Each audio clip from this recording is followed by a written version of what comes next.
കർത്താവായ യേശുവിന്റെ നാമത്തിൽ ഇതിനു മുമ്പ് നീ ചെയ്ത വലുതും ഭയങ്കരമായ പ്രവൃത്തികളെ കേൾക്കാനായി വീണ്ടും ഇവിടെ ആയിരിക്കാൻ കഴിഞ്ഞതിലും ഇന്നു രാത്രിയിൽ ചോദിക്കുന്നത് എന്തായാലും ലഭിക്കും എന്ന് വിശ്വസിക്കാനായി ഞങ്ങളുടെ വിശ്വാസത്തെ ഉയർത്തി ഞങ്ങൾ അഭിഷേകം ചെയ്യുമെന്ന പ്രതീക്ഷയോടെ ഞങ്ങൾ എഴുന്നേറ്റ് നിൽക്കുന്നു. അവിടുന്ന് അവരെ ഓരോരുത്തരെയും അറിയുകയും അവർ എന്തെല്ലാമാണ് അപേക്ഷിച്ചിട്ടുള്ളതെന്ന് അറിയുകയും ചെയ്യുന്നു. കർത്താവെ, ഞങ്ങൾ അവർക്കായി, പ്രത്യേകിച്ചും മരണത്തിന്റെ വക്കോളം എത്തിയവർക്കായി പ്രാർത്ഥിക്കുന്നു. അവരവിടെ മുമ്പ് തന്നെ ആയിരിക്കുന്നില്ലെങ്കിൽ അവരുടെ പ്രാണന് സമാധാനം നൽകിയാലും അവരുടെ ശരീരത്തിന് സൗഖ്യം കൊണ്ടുവന്നാലും ഇത് അനുവദിക്കണം. കർത്താവെ, ഞങ്ങളുടെ കൂടിവരവനെ അനുഗ്രഹിക്കണമേ. ഈ ബുധനാഴ്ച രാത്രിയിലെ പ്രാർത്ഥനാ യോഗത്തെ എവിടെയെല്ലാം ഞങ്ങളിൽ 2 or 3 പേർ കൂടി വരുന്നോ അവിടെയെല്ലാം നീ ഞങ്ങളോടൊപ്പമുണ്ടെന്ന് അറിഞ്ഞുകൊണ്ട് ഞങ്ങൾ കടന്നു വരുന്നു. കർത്താവെ, നിന്റെ വചനത്തെ ഇന്ന് രാത്രിയിൽ ഞങ്ങൾക്ക് നൽകണമെന്ന് ഞങ്ങൾ പ്രാർത്ഥിക്കുന്നു. കർത്താവെ, ഞങ്ങളോട് സംസാരിച്ചുകൊണ്ട് ഞങ്ങളുടെ ഹൃദയങ്ങളെ അസാധാരണമായ വിധം ചൂടുപിടിപ്പിക്കണമേ. കർത്താവിന്റെ വരവാസനമായിരിക്കുന്നു എന്ന് ഞങ്ങൾ വിശ്വസിക്കുന്നതിനാൽ അത് ഞങ്ങളെ എങ്ങനെയാണ് വരാനിരിക്കുന്ന മഹത്തായ സമയത്തേക്കായി ചിട്ടയിലാക്കേണ്ടതെന്ന് അറിയാനിടയാക്കണമേ. വിശ്വാസത്തിന്റെ അർത്ഥം എന്താണെന്ന് അറിഞ്ഞിട്ട് അവരുടെ പ്രിയപ്പെട്ടവർക്കായി വിശ്വാസം കണ്ടെത്താൻ ശ്രമിക്കുന്ന ജനങ്ങൾക്കായി ഞങ്ങൾ അങ്ങേക്ക് നന്ദി അർപ്പിക്കുന്നു. ഇനിയും വരാനിരിക്കുന്ന സേവകർക്കായി അങ്ങേക്കായി ചിന്തിക്കുകയും നീ എന്തെങ്കിലും ചിലത് ചെയ്യാൻ പോകുന്നു എന്ന് വിശ്വസിക്കുകയും അറിയുകയും ചെയ്യുന്നു. കർത്താവെ, പണ്ട് ചെയ്തിരുന്നത് പോലെ തന്നെ ഞങ്ങൾ പ്രതീക്ഷയോടെ കാത്തിരുന്നുകൊണ്ട് നീ വളരെ പതുക്കെ സ്വർഗത്തിന്റെ കിളിവാതിലുകളെ തുറന്ന് ദൈവം ഈ ദിവസത്തേക്ക് വാഗ്ദാനം ചെയ്തിരുന്ന പ്രതിജ്ഞകളെ ചൊരിയാൻ പോകുന്ന സമയം അടുത്തു വരുന്നു എന്ന് ഞങ്ങൾ വിശ്വസിക്കുന്നു. രാജ്യമെമ്പാടുമായി എല്ലായിടത്തുനിന്നും വളരെയേറെ ആവശ്യക്കാരുണ്ടെന്ന് ഞങ്ങൾ കേട്ടിരിക്കുന്നു. ഇപ്പോൾ ഞങ്ങൾ ചോദിക്കുന്നതോ, കർത്താവെ, നീ എല്ലാവരോടും കൂടി ആയിരിക്കണമേ. കർത്താവെ, അവരുടെ അപേക്ഷകളെ അനുവദിക്കണമേ.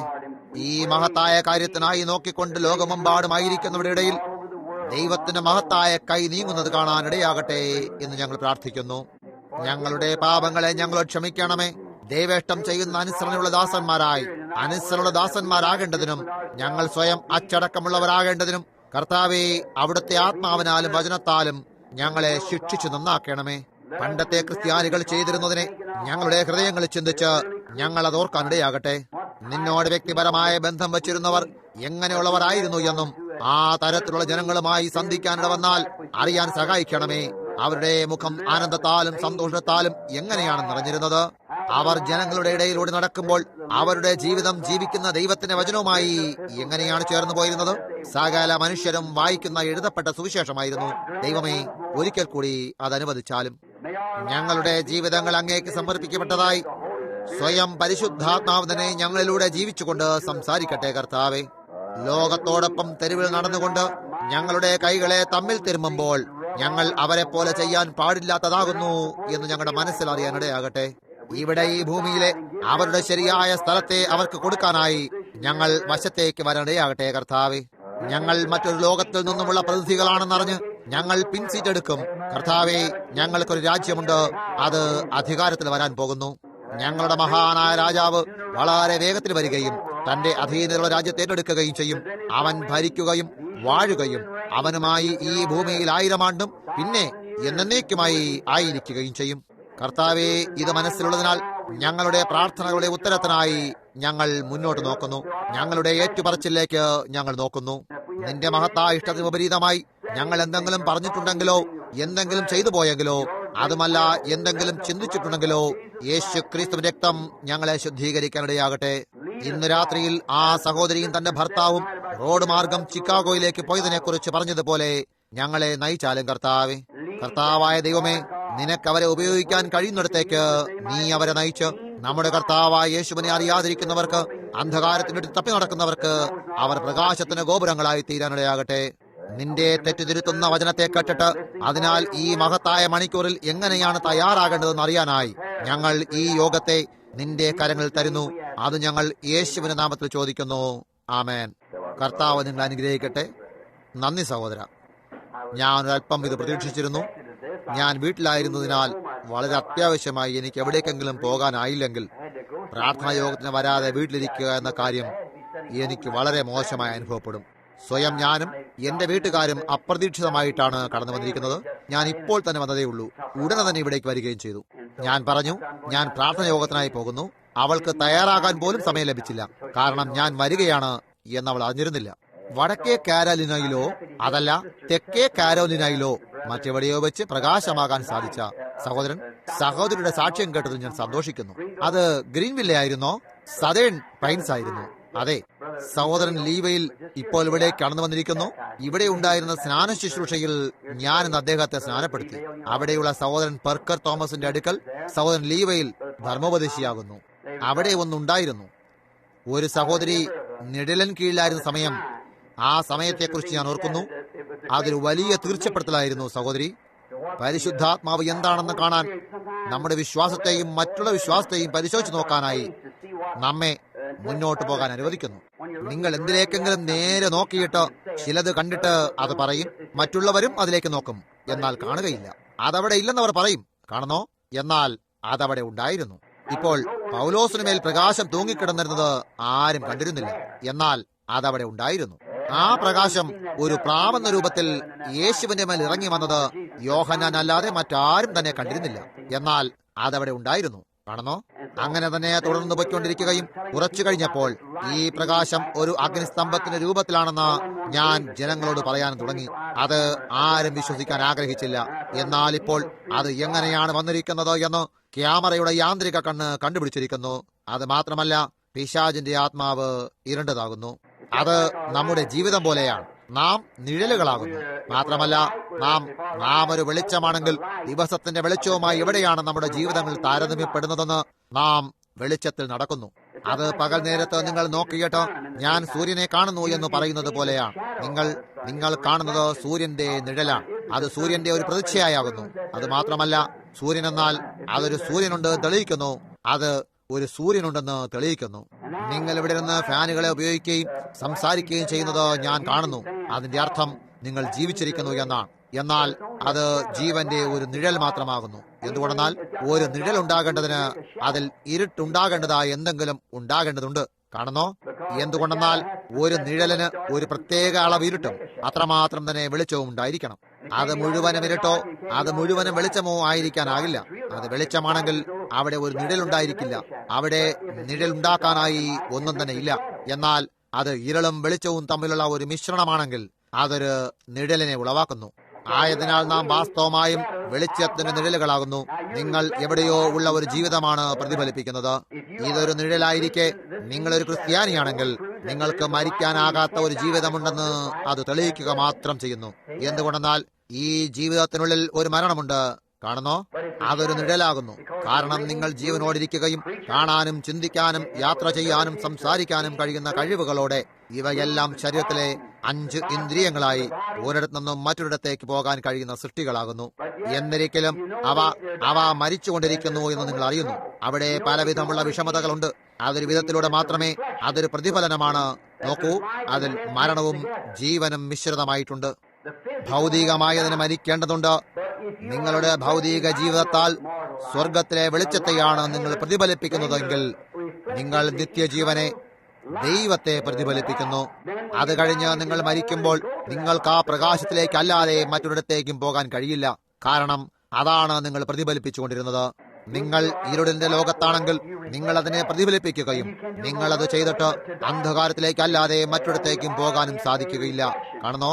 ആയതിനാൽ നാം ഒരു പ്രതിഫലനത്തിലാകുന്നു. അങ്ങനെ നാം അത് കാണുന്നു. വെളിച്ചത്തെയും ജീവനെയും പരിശുദ്ധാത്മാവ് കാണിക്കുന്നത് തീർച്ചയായിരിക്കുന്നത് പോലെ തന്നെ മരണം അന്ധകാരത്തെ പ്രതിഫലിപ്പിക്കുന്നു. ഇവിടെ അവ രണ്ടുമുണ്ട്. നാളെ ആഴ്ചയുടെ അവസാനത്തിൽ ഒരുപക്ഷെ ഞായറാഴ്ച ബിൽ ബോർഡിൽ തൂക്കാനായി ആ ചെറിയ ഫോട്ടോയെ വലുതാക്കി നമുക്ക് കിട്ടാൻ പോകുന്നു. അവിടെ ആ ബിൽ ബോർഡിലാണ് നിങ്ങളുടെ ചിത്രവും തൂക്കിയിട്ടിരിക്കുന്നത്. അത് നിങ്ങൾ ശ്രദ്ധിച്ചിട്ടുണ്ടോ എന്ന് എനിക്കറിയില്ല. മാത്രമല്ല, പിന്നെ ഏകദേശം ഒരാഴ്ചയ്ക്ക് മുമ്പ് ജമൈക്കായിൽ അവിടെ ഞാൻ മിഷണറി പ്രവർത്തനം ചെയ്തുകൊണ്ടിരുന്നു. ഞങ്ങൾ ടേപ്പുകളെ ലോകമെമ്പാടും അയക്കുന്നു. 7 മുദ്രകളെ അവിടെ ജമൈക്കയുടെ ദ്വീപിൽ പോലും വളരെ ഉള്ളിലായി എത്തിക്കഴിഞ്ഞിരിക്കുന്നു. മാത്രമല്ല, ബ്ലൂ മൗണ്ടിന്റെ പുറകിലായി അവിടെ സംസ്കാരം പോലും ശ്രദ്ധിച്ചിട്ടില്ലാത്ത സ്ഥലമാകുന്നു.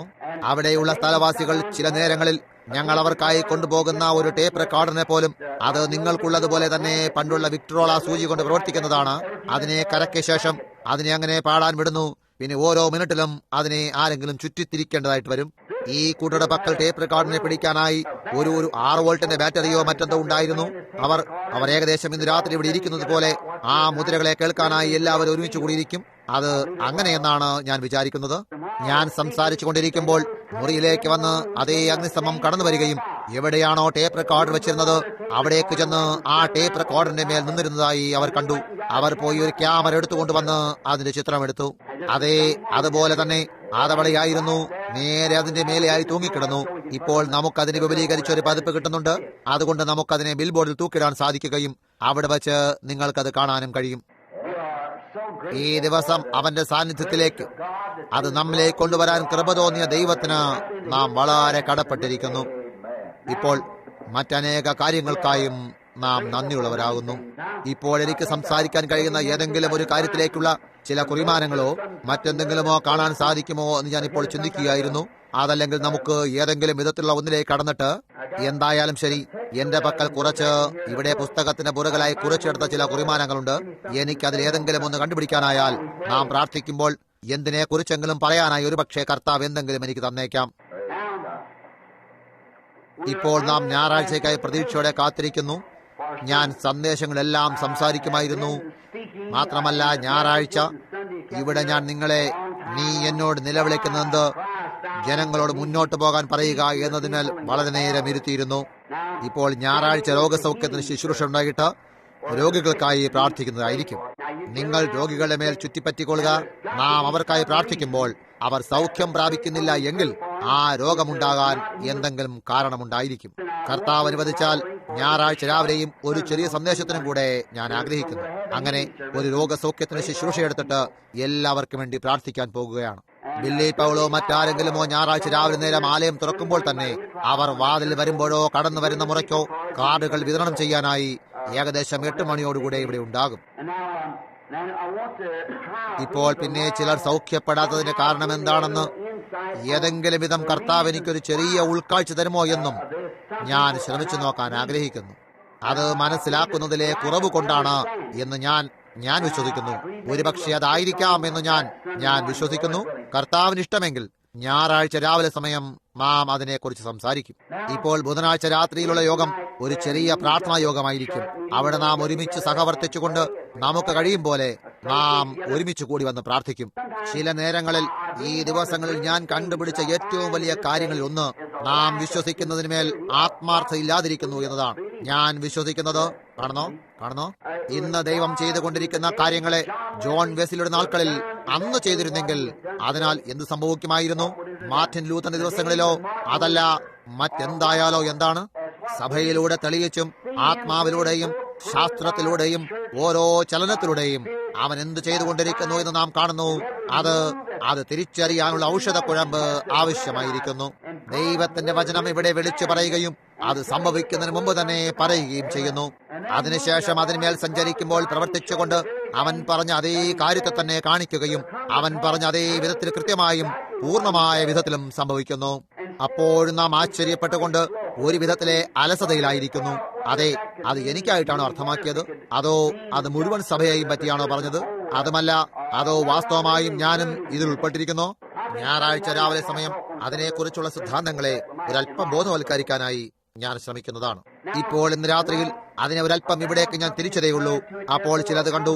അതുകൊണ്ട് ഞാൻ ഇവിടെ കടന്നു വന്നു. ഞാൻ വിചാരിച്ചു, ഞാൻ അവിടെ കടന്നു ചെല്ലുമ്പോൾ സഹോദരൻ നേവിലെ അദ്ദേഹം എന്നോട് ഇങ്ങനെ പറയും, എഴുന്നേറ്റ് സംസാരിക്കൂ എന്ന് പറയും. ഞാൻ അവിടെ തന്നെ ഇരിക്കുകയും ചെയ്താൽ എന്താകും? കാണുന്നോ? ഞാൻ ചിന്തിച്ചു, കുറച്ചു വചനങ്ങൾ എഴുതിയെടുക്കുന്നതാണ് നല്ലത്. കാരണം അദ്ദേഹം അത്ര നല്ല ഒരു സ്നേഹമേറിയ സഹോദരനാണ്. മാത്രമല്ല ഞങ്ങൾ അദ്ദേഹത്തെ അഭിനന്ദിക്കുകയും ചെയ്യുന്നു. വചനത്തിന്മേൽ നാം പ്രാർത്ഥിക്കുന്നതിന് മുമ്പ് ഞാൻ ഒരു സഹോദരനെ തിരിച്ചറിയുന്നു എന്ന് പറയാനായി ആഗ്രഹിക്കുന്നു. എനിക്ക് ഈ സമയം അവർ രണ്ടുപേരുടെയും പേര് പോലും പറയാൻ പറ്റില്ല. അവർ ഇവിടെ എന്റെ കൂട്ടുകാരായിട്ടാണ് ആയിരിക്കുന്നത്. അവർ വയലിൽ ധർമ്മോപദേശികളും സുവിശേഷകന്മാരുമായി പുറത്തു പോകുന്നു. അവർ ടേപ്പിനാൽ ഈ സന്ദേശങ്ങളെ കേൾക്കാനിടയായി. അവർ രണ്ടുപേരും ചെറുപ്പക്കാരും വ്യത്യസ്ത വിഭാഗീയ സഭകളിൽ നിന്നുമാകുന്നു. ആ ആൺകുട്ടി ഇങ്ങനെ ചെയ്തപ്പോൾ അതിൽ ഒരാൾ അത്രയേറെ താല്പര്യമുള്ളവനായി തീർന്നിട്ട് വളരെ അടുത്ത് ജ്യൂസിൽ വെച്ചുണ്ടായിരുന്ന യോഗത്തിൽ അതിന്റെ അവസാനമായപ്പോൾ വിമാനമാർഗം കടന്നു വന്നു. ഞാൻ കച്ചവടക്കാരുടെ പ്രഭാത ഭക്ഷണത്തിലായിരുന്നപ്പോൾ ആയിരുന്നു എന്ന് വിശ്വസിക്കുന്നു. ആ ചെറുപ്പക്കാരനായ വ്യക്തി, വളരെ നല്ല ചെറുപ്പക്കാരൻ, അവിടെ വന്നിരുന്നു. മാത്രമല്ല, അവനായിരുന്നിട്ട് അവർ കെൻസാസിൽ നിന്നുമാണ്. അവർ ഇത്രയേറെ ദൂരത്തുനിന്ന് വന്നത് ഞാൻ അവരെ വിവാഹം കഴിപ്പിക്കാൻ വേണ്ടിയാണ്. ഞാൻ അതിനെ വിലമതിക്കുന്നു. നിങ്ങളുടെ പ്രാർത്ഥനകളിൽ ജനങ്ങൾ വിശ്വാസമർപ്പിക്കുന്നു എന്നതിനെക്കുറിച്ച് ചിന്തിക്കുമ്പോൾ ധാരാളം ദൈവം കേൾക്കുകയും ഉത്തരമരുളുകയും ചെയ്യുന്നു എന്നതും ഇപ്രകാരം ആ ചെറുപ്പക്കാർ ജീവിതത്തിൽ കാലെടുത്ത് വെക്കുന്നു. അവരെ വിവാഹം കഴിപ്പിക്കാനായി അവർ ഇന്നലെ ഇവിടെ വന്നപ്പോൾ ഇന്ത്യാന സംസ്ഥാനത്തിന് നിയമപ്രകാരം വിവാഹിതരാകും മുമ്പ് അവരുടെ രക്തപരിശോധന നടത്തേണ്ടതിനായി 3 ദിവസങ്ങൾ അവർ ഇവിടെ സംസ്ഥാനത്ത് തന്നെ തങ്ങേണ്ടതുണ്ടായിരുന്നു. ആയതിനാൽ അവരെ വെള്ളിയാഴ്ച രാവിലെ വരെയും വിവാഹം കഴിപ്പിക്കാൻ സാധിച്ചില്ല. അവിടെ അവസാനത്തായിട്ടിരിക്കുന്ന സഹോദരനോട് അവൻ എഴുന്നേരുന്നതുകൊണ്ട് തന്നെ പരിചയപ്പെടുത്താൻ ഞാൻ ആവശ്യപ്പെടുന്നു. അവന്റെ സൗന്ദര്യവതിയായ മകളെയും അവിടെ ആ സഹോദരന്റെ അടുത്തായി തന്നെ ഇരിപ്പുണ്ട്.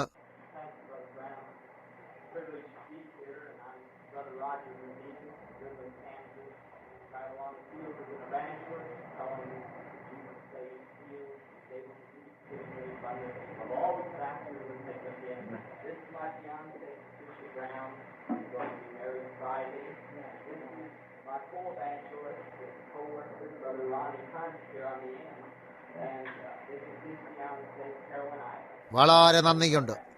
ദൈവത്തിന്റെ അനുഗ്രഹങ്ങൾക്കും കർത്താവായ യേശുവിന്റെ വേലയ്ക്കായും വഴിയിൽ അവരെ വേഗതയുള്ളവരാകേണ്ടതിന് ഈ ചെറുപ്പക്കാരായ അംബാസഡർമാരെ കിട്ടിയിരുന്നെങ്കിൽ എന്ന് ഞങ്ങൾ തീർച്ചയായും ആഗ്രഹിക്കുന്നു.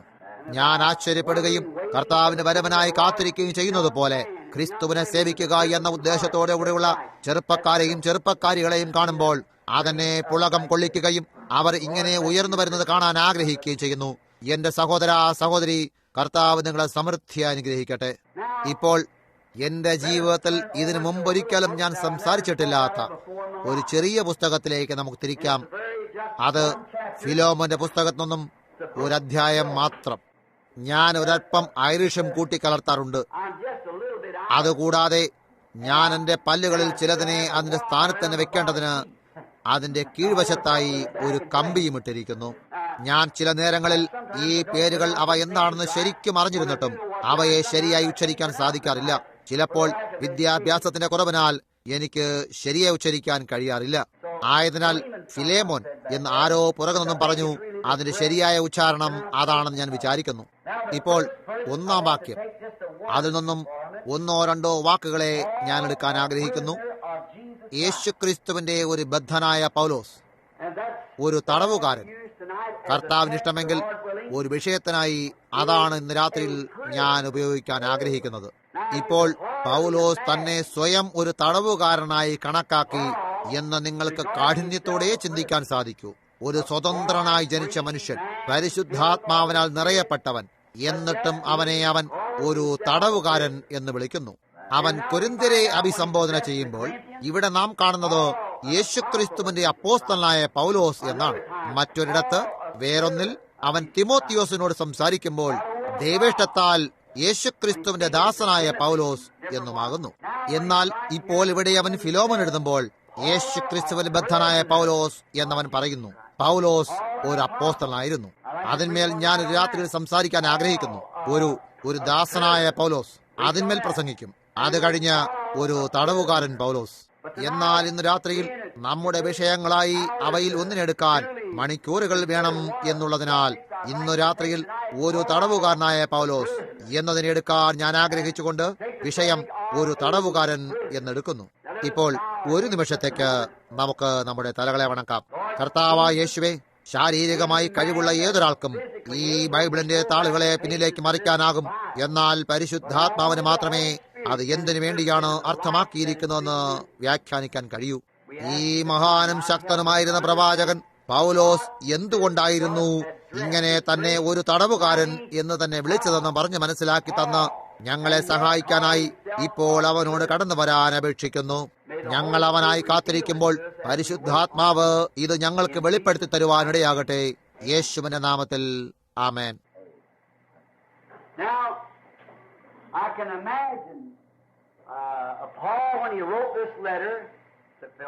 അവൻ ഈ കത്ത് ഫിലോമോൻ എഴുതുമ്പോൾ അവൻ ആ പട്ടണത്തിലെ ഒരു ഇരുട്ടറയിൽ അവൻ തടവറയിൽ തടവുകാരനായി എപ്രകാരം ഇരുന്നിരിക്കും എന്നെനിക്ക് അനുമാനിക്കാൻ സാധിക്കുന്നു.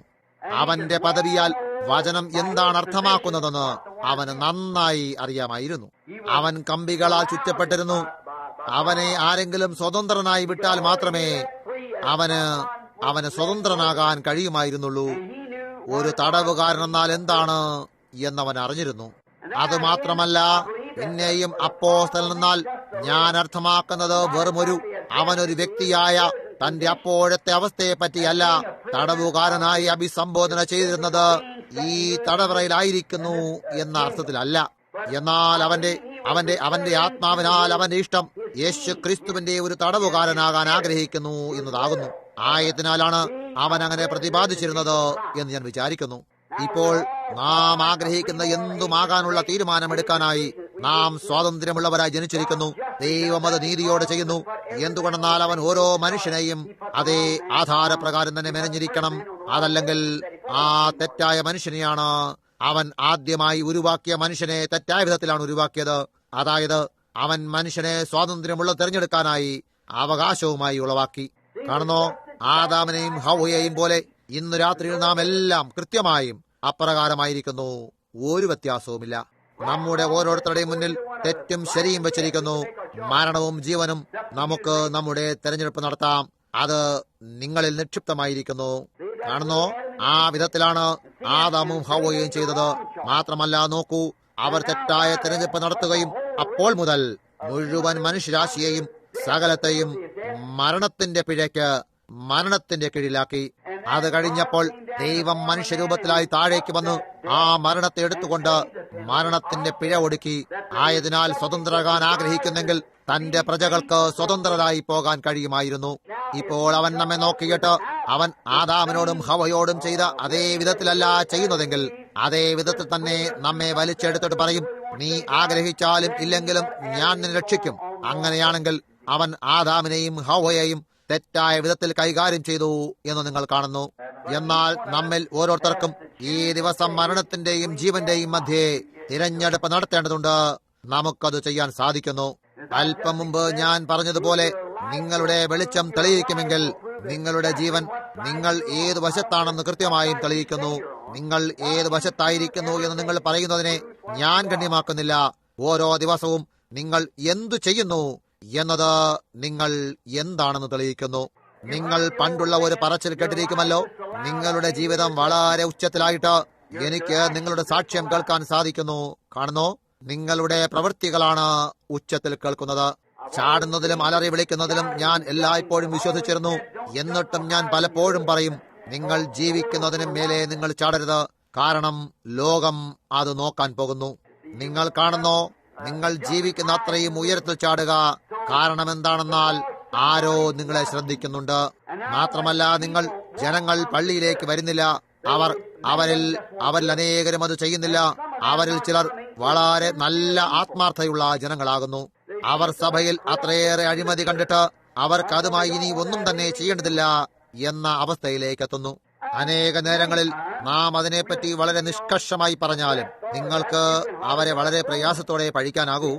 നോക്കൂ, അതിന്റെ കാരണം ജനങ്ങൾ പ്രവർത്തിക്കുന്നത് ആ വിധത്തിലാണ്.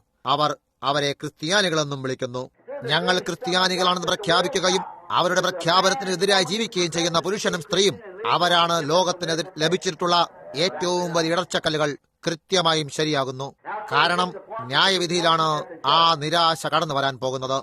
ഇപ്പോൾ പാപിയും മദ്യമൊളിച്ചു കടത്തുന്നവനും ചൂതാട്ടക്കാരനും വ്യഭിചാരം ചെയ്യുന്നവനും അവൻ തന്റെ ന്യായവിധിയെ വായിച്ചു കേൾക്കുന്നേരം കത്തിയെരിയുന്ന തീച്ചൂളയിലേക്ക് പോകുക. അവൻ നിരാശപ്പെടാൻ പോകുന്നില്ല. അവൻ നിരാശപ്പെടുകയില്ല.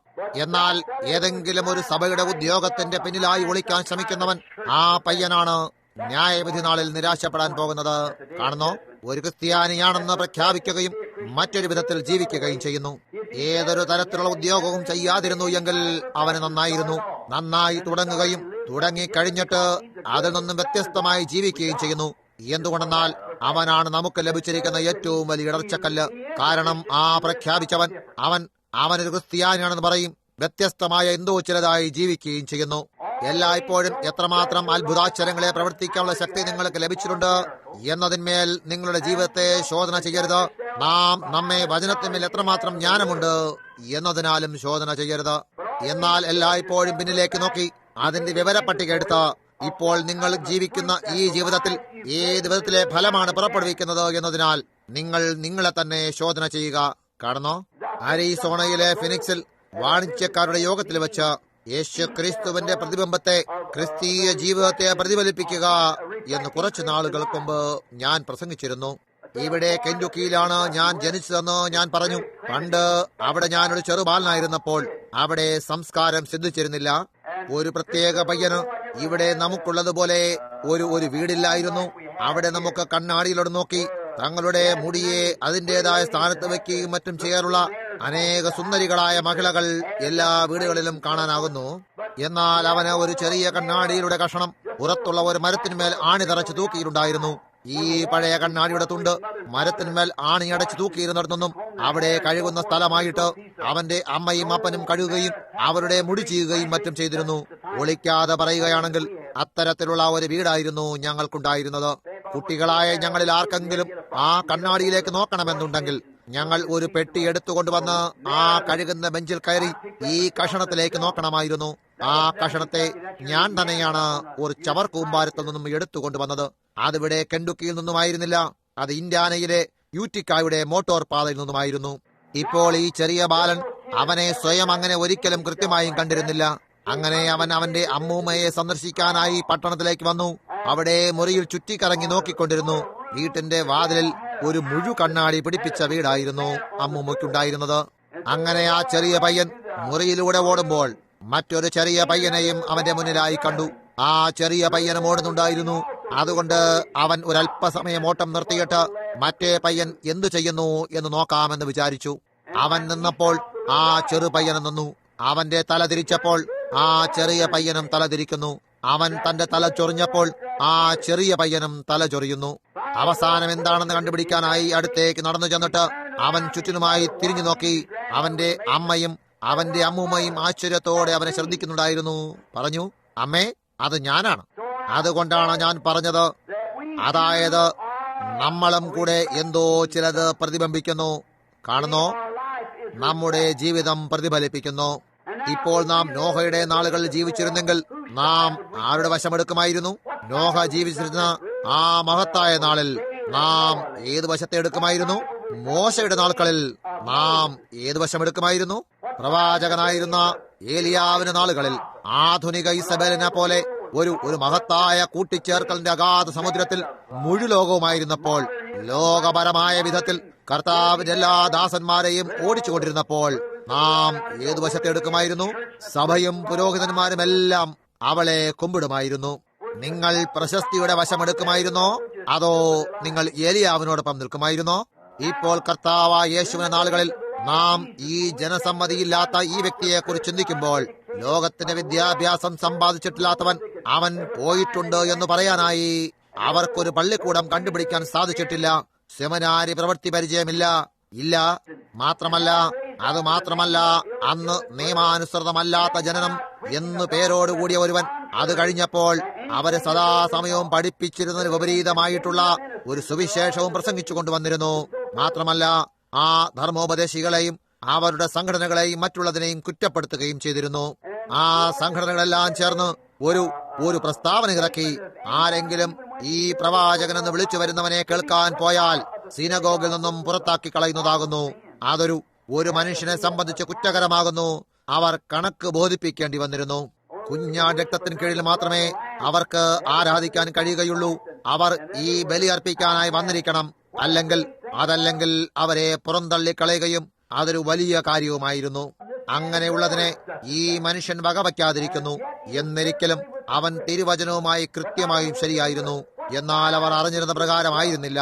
നിങ്ങൾ ഏത് വശമെടുക്കുമായിരുന്നു? കാണുന്നോ, ഇപ്പോൾ നിങ്ങൾ ജീവിക്കുന്ന ജീവിതം അത് നിങ്ങൾ എന്തു ചെയ്തിരിക്കും എന്ന് പ്രതിബിംബിച്ച് കാണിക്കുന്നു. കാരണം നിങ്ങൾ എപ്പോഴും അതേ ആത്മാവിനാൽ തന്നെയായിരിക്കുന്നു. കാണുന്നോ, ഇപ്പോൾ നിങ്ങൾ ആ വശത്തെ എടുത്തുകൊണ്ട് അവരോടൊപ്പമായിരിക്കുന്നെങ്കിൽ നിങ്ങൾ അന്ന് അത് തന്നെ ചെയ്യുമായിരുന്നു. കാരണം അന്നത്തെ ജനങ്ങളുണ്ടായിരുന്ന അതേ ആത്മാവ് തന്നെ ഇന്ന് നിങ്ങളിലുമായിരിക്കുന്നു. കാണുന്നോ, പിശാച് അവന്റെ ആത്മാവിനെ ഒരിക്കലും എടുക്കുന്നില്ല. അവൻ ഒരുവനെ വിട്ടിട്ട് അവനൊന്ന് മറ്റവനിലേക്ക് പോകുന്നു. അതുപോലെ ദൈവവും തന്റെ ആത്മാവിനെയും എടുക്കുന്നില്ല. അത് ഒരുവനിൽ നിന്നും മറ്റവനിലേക്ക് കടക്കുന്നു. കാണുന്നു. അങ്ങനെ ഏലിയാവിലുണ്ടായിരുന്ന അതേ ആത്മാവ് തന്നെ എലീശയിലേക്ക് കടന്നു. അവൻ തന്നെ യോഹന്നാൻ സ്നാപകനിലും അങ്ങനെയുള്ളതുമായി പോകുന്നു. ക്രിസ്തുവിന് മേലുണ്ടായിരുന്ന പരിശുദ്ധാത്മാവ് അപ്പോസ്തലന്മാരുടെ മേൽ വന്നു, താഴേക്ക് വന്നിട്ട് ഇപ്പോഴും ജനങ്ങളുടെ മേലായിരിക്കുന്നു. നിങ്ങൾ കാണുന്നു, ദൈവം തന്റെ ആത്മാവിനെ ഒരിക്കലും എടുക്കുന്നില്ല. ആയതിനാൽ നാം ഒരു തിരഞ്ഞെടുപ്പ് നടത്തണം എന്നതിലേക്ക് പോകാം. പൗലോസ് ഇവിടെ എന്തിനെങ്കിലും വേണ്ടി അവനൊരു തടവുകാരനായി പോയതിനാൽ അവനോട് ക്ഷമിക്കണമെന്ന് ഖേദം പ്രകടിപ്പിക്കുന്നതാണ് എന്ന് എനിക്ക് തോന്നുന്നില്ല. എന്നാൽ അവനെ സ്വയം സംബോധന ചെയ്യാൻ ആഗ്രഹിച്ചിട്ട് പൗലോസ് ആ പേന ഉപയോഗിച്ച് എഴുതുമ്പോൾ അവനത് എഴുതാനായി പരിശുദ്ധാത്മാവ് കാരണമാക്കി കാണും എന്ന് ഞാൻ വിശ്വസിക്കുന്നു. അതായത് ഒരുപക്ഷെ ഈ രാത്രിയിലും നമ്മുടെ വിഷയത്തിന് സന്ദർഭങ്ങളെ എടുത്ത് എന്തുകൊണ്ട് പൗലോസ് ഇത് ചെയ്തെന്ന് കാണിക്കാൻ സാധിക്കുന്നു. എന്തുകൊണ്ടെന്നാൽ അത് വചനപ്രകാരമായിരിക്കുന്നത് നിത്യമായതാകുന്നു. ഞാനത് വിശ്വസിക്കുന്നു. അവന്റെ പഴയതും ഇരുണ്ടതുമായ തടവറയിലായിരിക്കുമ്പോൾ അതിവിടെ പൗലോസ് തന്റെ കൂട്ടുവേലക്കാരൻ എഴുതുകയാണ്. അത് അവന്റെ സഹോദരൻ താൻ യേശു ക്രിസ്തുവിന്റെ തടവുകാരനാകുന്നു എന്നാണ്. അത് അവന്റെ ചുറ്റും എന്തെല്ലാം ആയിരിക്കുന്നു എന്നതിനാൽ അവന് പ്രകടമാക്കാൻ സാധിച്ചിരുന്നു. ഇപ്പോൾ അവൻ ജയിലിലായിരുന്നു. എന്നാൽ അവൻ അതിനെക്കുറിച്ചല്ല. ഇത് ക്രിസ്തുവിന്റെ ദാസനായി അവനോടൊപ്പം ഉണ്ടായിരുന്ന ഒരു ധർമ്മോപദേശോട് പറയുന്നത്. അവൻ പറഞ്ഞിരുന്നത് അവൻ യേശു ക്രിസ്തുവിന്റെ വചനത്തിന്മേൽ ഒരു തടവുകാരനായിരുന്നു എന്നാണ്.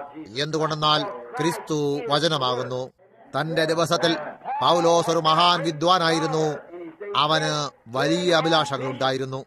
അവനുണ്ടായിരുന്നു ഒരു ആയിരുന്നിട്ട് ജനങ്ങളുടെ ഇടയിൽ നിന്ന് അവന് പോകാൻ സാധിച്ച വലിയ സ്കൂളുകളിൽ നിന്ന് പോയിട്ട് ഗമാലിയേൽ എന്ന് പേരോടുകൂടിയ ഒരുവനാൽ അവൻ തന്റെ ദിവസത്തിൽ ഒരു മഹാനായ പണ്ഡിതനായിരുന്നു. പരിശീലനം സിദ്ധിച്ചവനുമായിരുന്നു. ഉദാഹരണമായി നമ്മൾ പറയും പോലെ വീറ്റോൺ, ബോബ് ജോൺസ്, അതുമല്ലെങ്കിൽ ഏതെങ്കിലും ഒരു അടിസ്ഥാനമുള്ള സ്കൂൾ വചനത്തിന്റെ ഒരു ധർമ്മോപദേശിയായി അവന് പരിശീലനം സിദ്ധിച്ചിരുന്നു. അവൻ നന്നായി വിദ്യാഭ്യാസം സിദ്ധിച്ചവനും സാമർഥ്യമുള്ളവനും ബുദ്ധിയുള്ളവനും ഒരുപക്ഷെ ഒരു നാൾ ഒരു പുരോഹിതനോ അവന്റെ ജനങ്ങൾക്കായി ഒരു മഹാപുരോഹിതനോ ആയിത്തീരും എന്ന് ആശിച്ചിരുന്ന ഒരു പയ്യനുമായിരുന്നു. അവന് ഒരു അഭിലാഷമുണ്ടായിരുന്നു.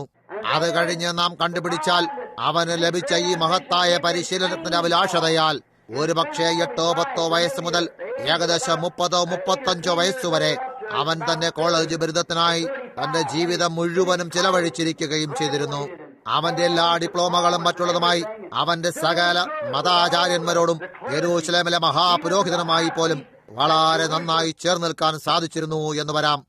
ഈ മഹാനായ ശൗലിൽ ആശ്രയിച്ചിട്ട് ദമാസ്കോസിലേക്ക് പോയി അവൻ പറഞ്ഞിരുന്നതിന് വിപരീതമായി ദൈവത്തെ ആരാധിച്ചിരുന്നവരെ കണ്ടുപിടിച്ച് അവരെ ബന്ധിച്ച് ജയിലിലിടാൻ എഴുതിയ വ്യക്തിപരമായ കൽപ്പനകൾ അവന് കൽപ്പനകളാക്കി നൽകിയിരുന്നു.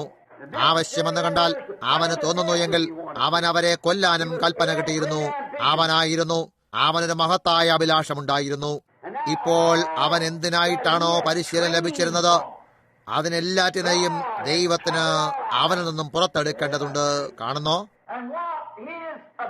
അവന്റെ ഉദ്ദേശം എന്തായിരുന്നു എന്നാൽ അവന്റെ പിതാവ് എന്തിനു വേണ്ടിയാണ് തന്റെ കാശ് ചിലവാക്കിയത്, അവന്റെ അപ്പന്റെയും അമ്മയുടെ അഭിലാഷത്തെയും അവനിൽ നിന്ന് അതെല്ലാം എടുത്തു മാറ്റേണ്ടതുണ്ട്. കാരണം അതിനാൽ ദൈവത്തിന് മറ്റെന്തോ ചെയ്യാനുണ്ടായിരുന്നു. അങ്ങനെ അവൻ തന്റെ ജീവിതത്തിലുണ്ടായിരുന്ന ഉദ്ദേശങ്ങളുടെ ബദ്ധനായിരുന്നതിനാൽ അതിൽ നിന്നും അവൻ യേശു ക്രിസ്തുവിന്റെ അവൻ വചനമായിരുന്നു ഒരു ബദ്ധനായി മാറി. ദമസ്കസിലേക്കുള്ള ആ യാത്ര പൗലോസിനെ മാറ്റിക്കളഞ്ഞു. പുറപ്പെട്ടു പോകുമ്പോൾ ഏകദേശം 11 മണി നേരത്ത് പകൽ സമയം. അപ്പോഴാണ് അവൻ നിലത്ത് വീണത്. അവൻ ഒരു ശബ്ദം ഇങ്ങനെ ചോദിക്കുന്നത് കേട്ടു, ശൗലേ, നീ എന്നെ ഉപദ്രവിക്കുന്നതെന്ത്? അപ്പോൾ അവൻ മുകളിലേക്ക് നോക്കി. ഒരു യഹൂദനായിരിക്കെ മുകളിലേക്ക് നോക്കുമ്പോൾ അഗ്നിസ്തംഭമായ കർത്താവാണ് ഇസ്രായേൽ മക്കളെ വഴി നടത്തിയത് എന്നറിഞ്ഞിട്ട് കാരണം എന്തായിരുന്നു എന്നവൻ അറിഞ്ഞിരുന്നു. ഓർക്കൂ, ഈ എബ്രായൻ യാതൊന്നിനെയും ഒരിക്കലും കർത്താവ് ഇംഗ്ലീഷിലെ വലിയ അക്ഷരങ്ങളായ LORD ഏലോഹീം അതുതന്നെ എന്ന് അവൻ സ്വയം തൃപ്തിപ്പെടുവോളം വിളിക്കില്ല. കാരണം അവൻ പരിശീലനം സിദ്ധിച്ച ഒരു ജ്ഞാനിയായിരുന്നു. അവൻ മുകളിലേക്ക് നോക്കുമ്പോൾ തന്റെ ജനങ്ങളെ മരുഭൂമിയിലൂടെ നയിച്ച ഒരു അഗ്നിസ്തംഭത്തെ, ഒരു പ്രകാശത്തെ അവൻ കണ്ടു. അപ്പോൾ അവൻ വിളിച്ചു, കർത്താവേ വലിയ അക്ഷരങ്ങളിലെ LOR, കർത്താവേ, നീ ആരാകുന്നു? അവൻ അത്രയേറെ വിരോധിച്ചിരുന്നവൻ യേശുവാകുന്നു ഞാൻ എന്ന് പറഞ്ഞപ്പോൾ ഈ മതതത്വവേദ ശാസ്ത്രയ്ക്ക് അത് എന്തൊരു അതിശയമായ കാര്യമായിരുന്നിരിക്കും. എന്താ അതുമായി എങ്ങനെ പൊരുത്തപ്പെടാനാണ്? ഓ ഓ തനിക്കുണ്ടായിരുന്ന സകല അഭിലാഷത്താലും അവൻ ഉപദ്രവിച്ചു കൊണ്ടിരുന്നവനെ പൊടുന്നനെ കണ്ടപ്പോൾ അത് ഈ മനുഷ്യനിൽ എന്തോ ഭ്രമമുണ്ടാക്കി. അവന്റെ അഭിലാഷങ്ങളെല്ലാം അവനെ നയിച്ചിട്ട് അവൻ അർത്ഥമാക്കിയിരുന്ന പ്രധാന കാര്യത്തിൽ നിന്നും കുറച്ചുകൂടെ ദൂരത്തായി അവനെ നയിച്ചു. യേശുവാകുന്നു ഞാൻ എന്ന് അവൻ ഉപദ്രവിച്ചവൻ തന്നെ പറഞ്ഞപ്പോൾ ഈ അപ്പോസ്തലന് അത് എത്ര വലിയ ഉലച്ചിലായിരിക്കും കൊടുത്തത്. നീ എന്നെ ഉപദ്രവിക്കുന്നതെന്ത്? മറ്റൊരു ചെറിയ ഉദ്ധാരണി നാം ഇവിടെ തികച്ചും കൊടുത്തിരിക്കണം. നിങ്ങൾ നോക്കൂ, അവർ സഭയെ പരിഹസിക്കുമ്പോൾ വാസ്തവമായും അവർ സഭയല്ല പരിഹസിക്കുന്നത്, അവർ യേശുവിനെയാണ് പരിഹസിക്കുന്നത്. നീ എന്നെ ഉപദ്രവിക്കുന്നതെന്ത്? ഇതായിരുന്നു അവൻ സേവിച്ചു പോരുന്നു എന്ന് അവകാശപ്പെടുന്ന അതേ ദൈവം, ആ കൂട്ടർ തന്നെയാണ് അവരെയാണ് അവൻ ഉപദ്രവിക്കുന്നത് എന്ന് അപ്പോൾ എങ്ങനെയാണ് പൗലോസിന് തന്റെ എല്ലാ ബുദ്ധിവൈഭവത്താലും അറിയാൻ സാധിക്കുന്നത്? അതിന്റെ വിശദാംശങ്ങളിലേക്ക് കടക്കാതെ അതിനെക്കുറിച്ച് ഞാൻ വിചാരിക്കുന്നത്, ഞാൻ എന്താണ് ഇവിടെ അർത്ഥമാക്കുന്നതെന്ന് നമുക്കെല്ലാവർക്കും നല്ല പരിചയമുണ്ടെന്ന് ഞാൻ വിചാരിക്കുന്നു. അതേ കാര്യം തന്നെ ഇന്നും സംഭവിക്കുന്നു.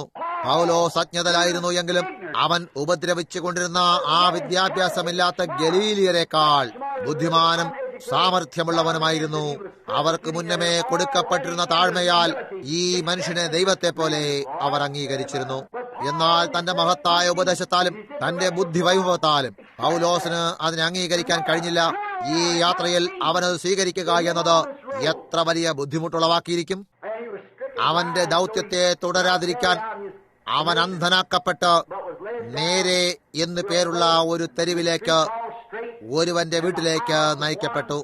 അത് കഴിഞ്ഞപ്പോൾ അനന്യാസ് എന്ന പേരോടുകൂടിയ ആ പ്രവാചകൻ ദർശനം കണ്ടവൻ അവിടേക്ക് ചെന്നു. അവൻ ആയിരുന്നിടത്ത് വെച്ച് കണ്ടിട്ട് അവൻ താമസിച്ചിരുന്നിടത്തേക്ക് ചെന്നു, അവിടെ കടന്നു.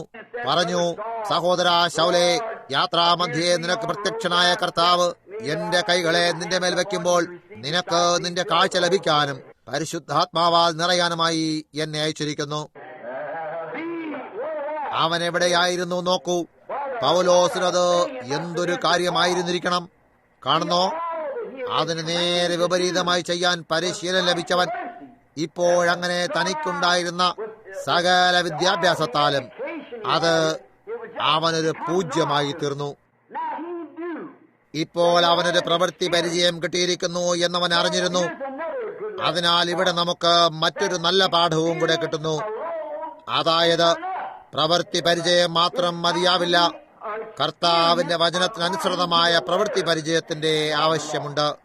അങ്ങനെ അപ്പോൾ അവനത് കാണുകയും അതെന്തോ വളരെ മഹത്തായതായി അറിഞ്ഞിട്ട് അവന് മുമ്പ് ആരൊക്കെയോ സ്വീകരിച്ചിട്ടുണ്ട് എന്നും അറിഞ്ഞിട്ട് അവൻ അറേബ്യയുടെ മരുഭൂമിയിൽ 3.5 വർഷത്തോളം അന്ന് എഴുതപ്പെട്ടിരുന്ന വിധമുള്ള ബൈബിളും എടുത്ത്, അത് പഴയ നിയമമായിരുന്നു, അവിടേക്ക് പോയി അവനുണ്ടായ ആ പ്രവൃത്തി പരിചയത്തെ അത് തിരുവചന പ്രകാരമാണോ എന്ന് ഒത്തുനോക്കി. അതെ, അത് ചെറിയ ഒരു കാറ്റടിക്കുന്നത് പോലെയായിരുന്നു എന്ന് ഞാൻ നിരൂപിക്കുന്നു എന്ന് പറഞ്ഞുകൊണ്ട് മുന്നിലേക്ക് പോയെങ്കിൽ എന്താകുമായിരുന്നു? ഞാൻ എന്റെ ബുദ്ധിശക്തിയെ പിൻപറ്റും.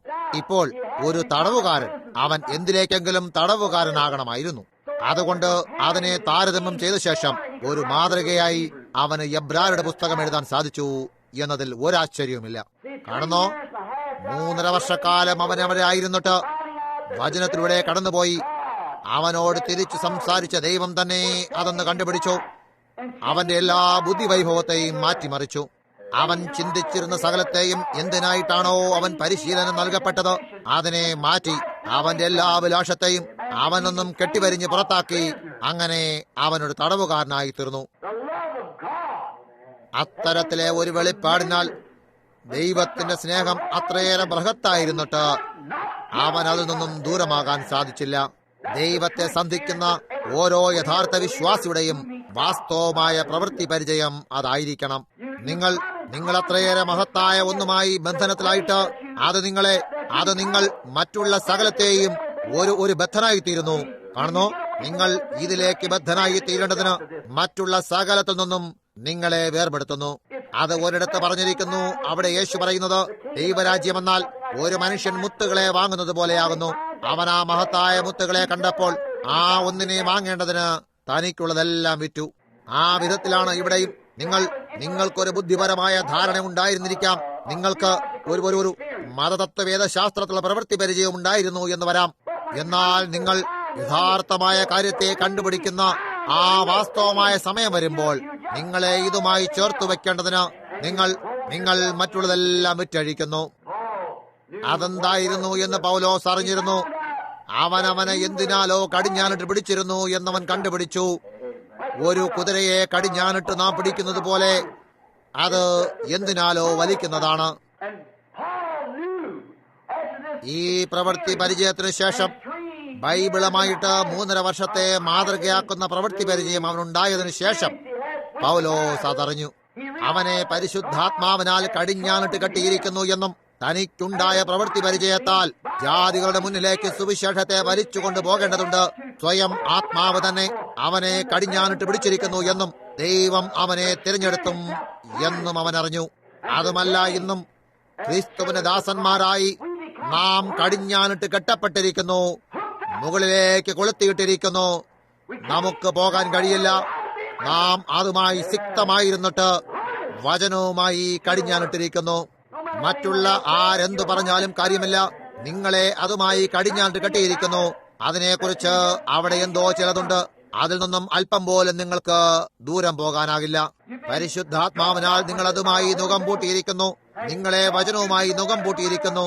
മറ്റാരെന്ത് പറഞ്ഞാലും കാര്യമില്ല. അത് വചനമാകുന്നു. അതാണ് അതുമായി കടിഞ്ഞാനിട്ടിരിക്കുന്നത്. അതുമായി നുകത്തിൽ പൂട്ടിയിരിക്കുന്നു. ആത്മാവിനാൽ വചനത്തിലേക്ക് അവൻ കടിഞ്ഞാനിട്ട് കെട്ടിയിരിക്കുന്നു. അവിടെയുള്ള അറേബ്യ മരുഭൂമി പിന്നിലായി അവനത് പഠിച്ചെടുത്തു. അവന്റെ മുമ്പുണ്ടായിരുന്ന സകല കാര്യങ്ങളും പ്രവൃത്തി പരിചയങ്ങളും അഭിലാഷങ്ങളും ആ കാര്യങ്ങളെല്ലാം അവൻ നീക്കം ചെയ്തു കഴിഞ്ഞിരുന്നു. ഇപ്പോൾ ഇന്ന് ആദ്യം തന്നെ നാം തികച്ചും നീക്കം ചെയ്തിരിക്കണം എന്നിവിടെ കാണുന്നു. ജനങ്ങൾ നീക്കിക്കളയാൻ ആഗ്രഹിക്കുന്നില്ല. മെത്തഡിസ്റ്റ് സഹോദരൻ തന്റെ മെത്തഡിസ്റ്റ് ഉപദേശങ്ങളിലെ ചിലതിനെ പിടിച്ചുകൊള്ളാൻ ആഗ്രഹിക്കുന്നു. ബാപ്റ്റിസ്റ്റ് സഹോദരൻ തന്റെ ബാപ്റ്റിസ്റ്റിലെ ചില ഉപദേശങ്ങളെ പിടിച്ചുകൊള്ളാൻ ആഗ്രഹിക്കുന്നു. കാണുന്നോ? എന്നാൽ നിങ്ങൾ സമ്പൂർണമായും സകലത്തിൽ നിന്നും പിടിവിടുകയും പുതുതായി വീണ്ടും ജനിക്കേണ്ടതുണ്ട്. അവിടെ നിന്നും തുടങ്ങി പരിശുദ്ധാത്മാവ് നയിക്കാനിടയാകട്ടെ. അതെ, ഇപ്പോൾ എന്റെ ഡാഡി പറഞ്ഞിരുന്നു, അവൻ പള്ളിയിലേക്ക് ചെന്ന് അവിടെ കിടന്നിട്ട് അവൻ പാസ്റ്ററുടെ കൈപിടിച്ചു കുലുക്കി. അവൻ വിശ്വസ്ത അംഗമായിരുന്നു. നിങ്ങൾക്ക് അങ്ങനെ പറയാനാകില്ല. അവൻ ജീവിച്ചിരുന്ന കാലത്ത് അതൊരു പക്ഷേ അത് ശരിയായിരുന്നു എന്ന് വരാം. എന്നാൽ നാം മറ്റൊരു കാലത്താണ് കാണുന്നോ. ഇപ്പോൾ ഈ ദിവസത്തിൽ നാം തികച്ചും ബൈബിൾ പറയുന്നത് പോലെ തിരികെ വന്നിരിക്കണം. പുരോഹിതന്മാരും കൂടെ കടിഞ്ഞാനിട്ടിരിക്കുന്നു. എന്നാൽ നിങ്ങൾ നോക്കൂ, അവർ ദൈവത്തിന്റെ മറ്റൊരു സമയക്രമത്തിലേക്ക് വന്നപ്പോൾ അവർ തങ്ങളുടെ പഴയ കടിഞ്ഞാണിനെ നീക്കി പുതിയ കടിഞ്ഞാൻ ധരിക്കുന്നതിൽ പരാജയമടഞ്ഞിരുന്നു. അതേ കാര്യം തന്നെ നാം ഇന്ന് കാണുന്നു. ബൈബിളിലും മറ്റുമായി നാം സഭാകാലങ്ങളെ തെളിയിച്ചതുപോലെ നാം ഒരു വിഭാഗീയ സമയക്രമത്തിലൂടെ കടന്നു വന്നിരിക്കുന്നു. നാം ഇപ്പോൾ ഒരു സ്വതന്ത്രമായ കാലത്തിലേക്ക് വന്നിരിക്കുന്നു. അവിടെ സ്വയം പരിശുദ്ധാത്മാവിന് ഇറങ്ങി വരാനും അവനെ സ്വയം സമർത്ഥിക്കാനും അവനെ വെളിപ്പെടുത്താനും അവൻ വാഗ്ദത്തം ചെയ്തിരുന്ന ഓരോ വാഗ്ദാനത്തെയും പ്രവർത്തിക്കാനും മാത്രമല്ല അവ സംഭവിക്കുകയും ചെയ്യുന്നു. ഓ എന്റെ എന്തൊരു മഹത്തായ സമയം! അവനതറിഞ്ഞിരുന്നു. മറ്റൊരു കാര്യം, സ്ഥലങ്ങളിലേക്കെല്ലാം പോകാനാകില്ലെന്ന് അവൻ അറിഞ്ഞിരുന്നു. അത് ഇതുമായി കടിഞ്ഞാനിട്ടിരുന്നാൽ അതവനെ അനുവദിച്ചിരുന്നില്ല. അവനത് ചെയ്യുന്നത്. എന്നാൽ അവൻ പോകാൻ ആഗ്രഹിച്ചിരുന്നു. അവന്റെ അഭിലാഷം അവനെ ക്ഷണിച്ചിരുന്ന സഹോദരന്മാരിടയിലേക്ക് അടുപ്പിക്കുമ്പോഴും മറ്റെന്തോ ചെയ്യാനായി ആത്മാവ് അവനെ ഞെരുക്കിക്കൊണ്ടിരുന്നു എന്നവൻ അറിഞ്ഞിരുന്നു. അവന്റെ സ്വന്തമായിരുന്നില്ല. ഞങ്ങളുടെ സഭയാണ് ഏറ്റവും വലുത്. ഞങ്ങളാണ് ഏറ്റവും വലിയ വിശ്വാസികളുടെ കൂട്ടമുള്ളവർ.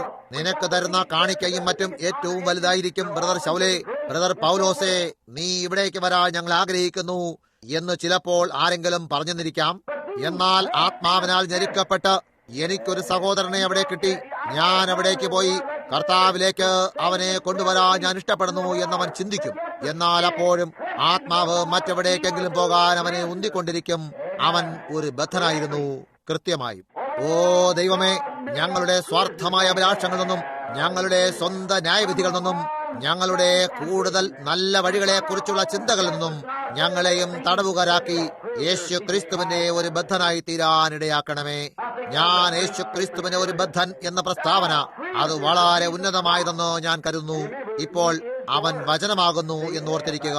കാണുന്നോ, മറ്റാരെന്ത് ചിന്തിച്ചാലും ശരി, അത് വചനമാകുന്നു. കാണുന്നോ, നിങ്ങൾ ആ വചനത്തിന്റെ ഒരു തടവുകാരനാണ് എങ്കിൽ ഒരു വിഭാഗീയ സഭയ്ക്കും നിങ്ങളെ അതിൽ നിന്നും ആട്ടിപ്പുറത്താക്കാൻ കഴിയില്ല.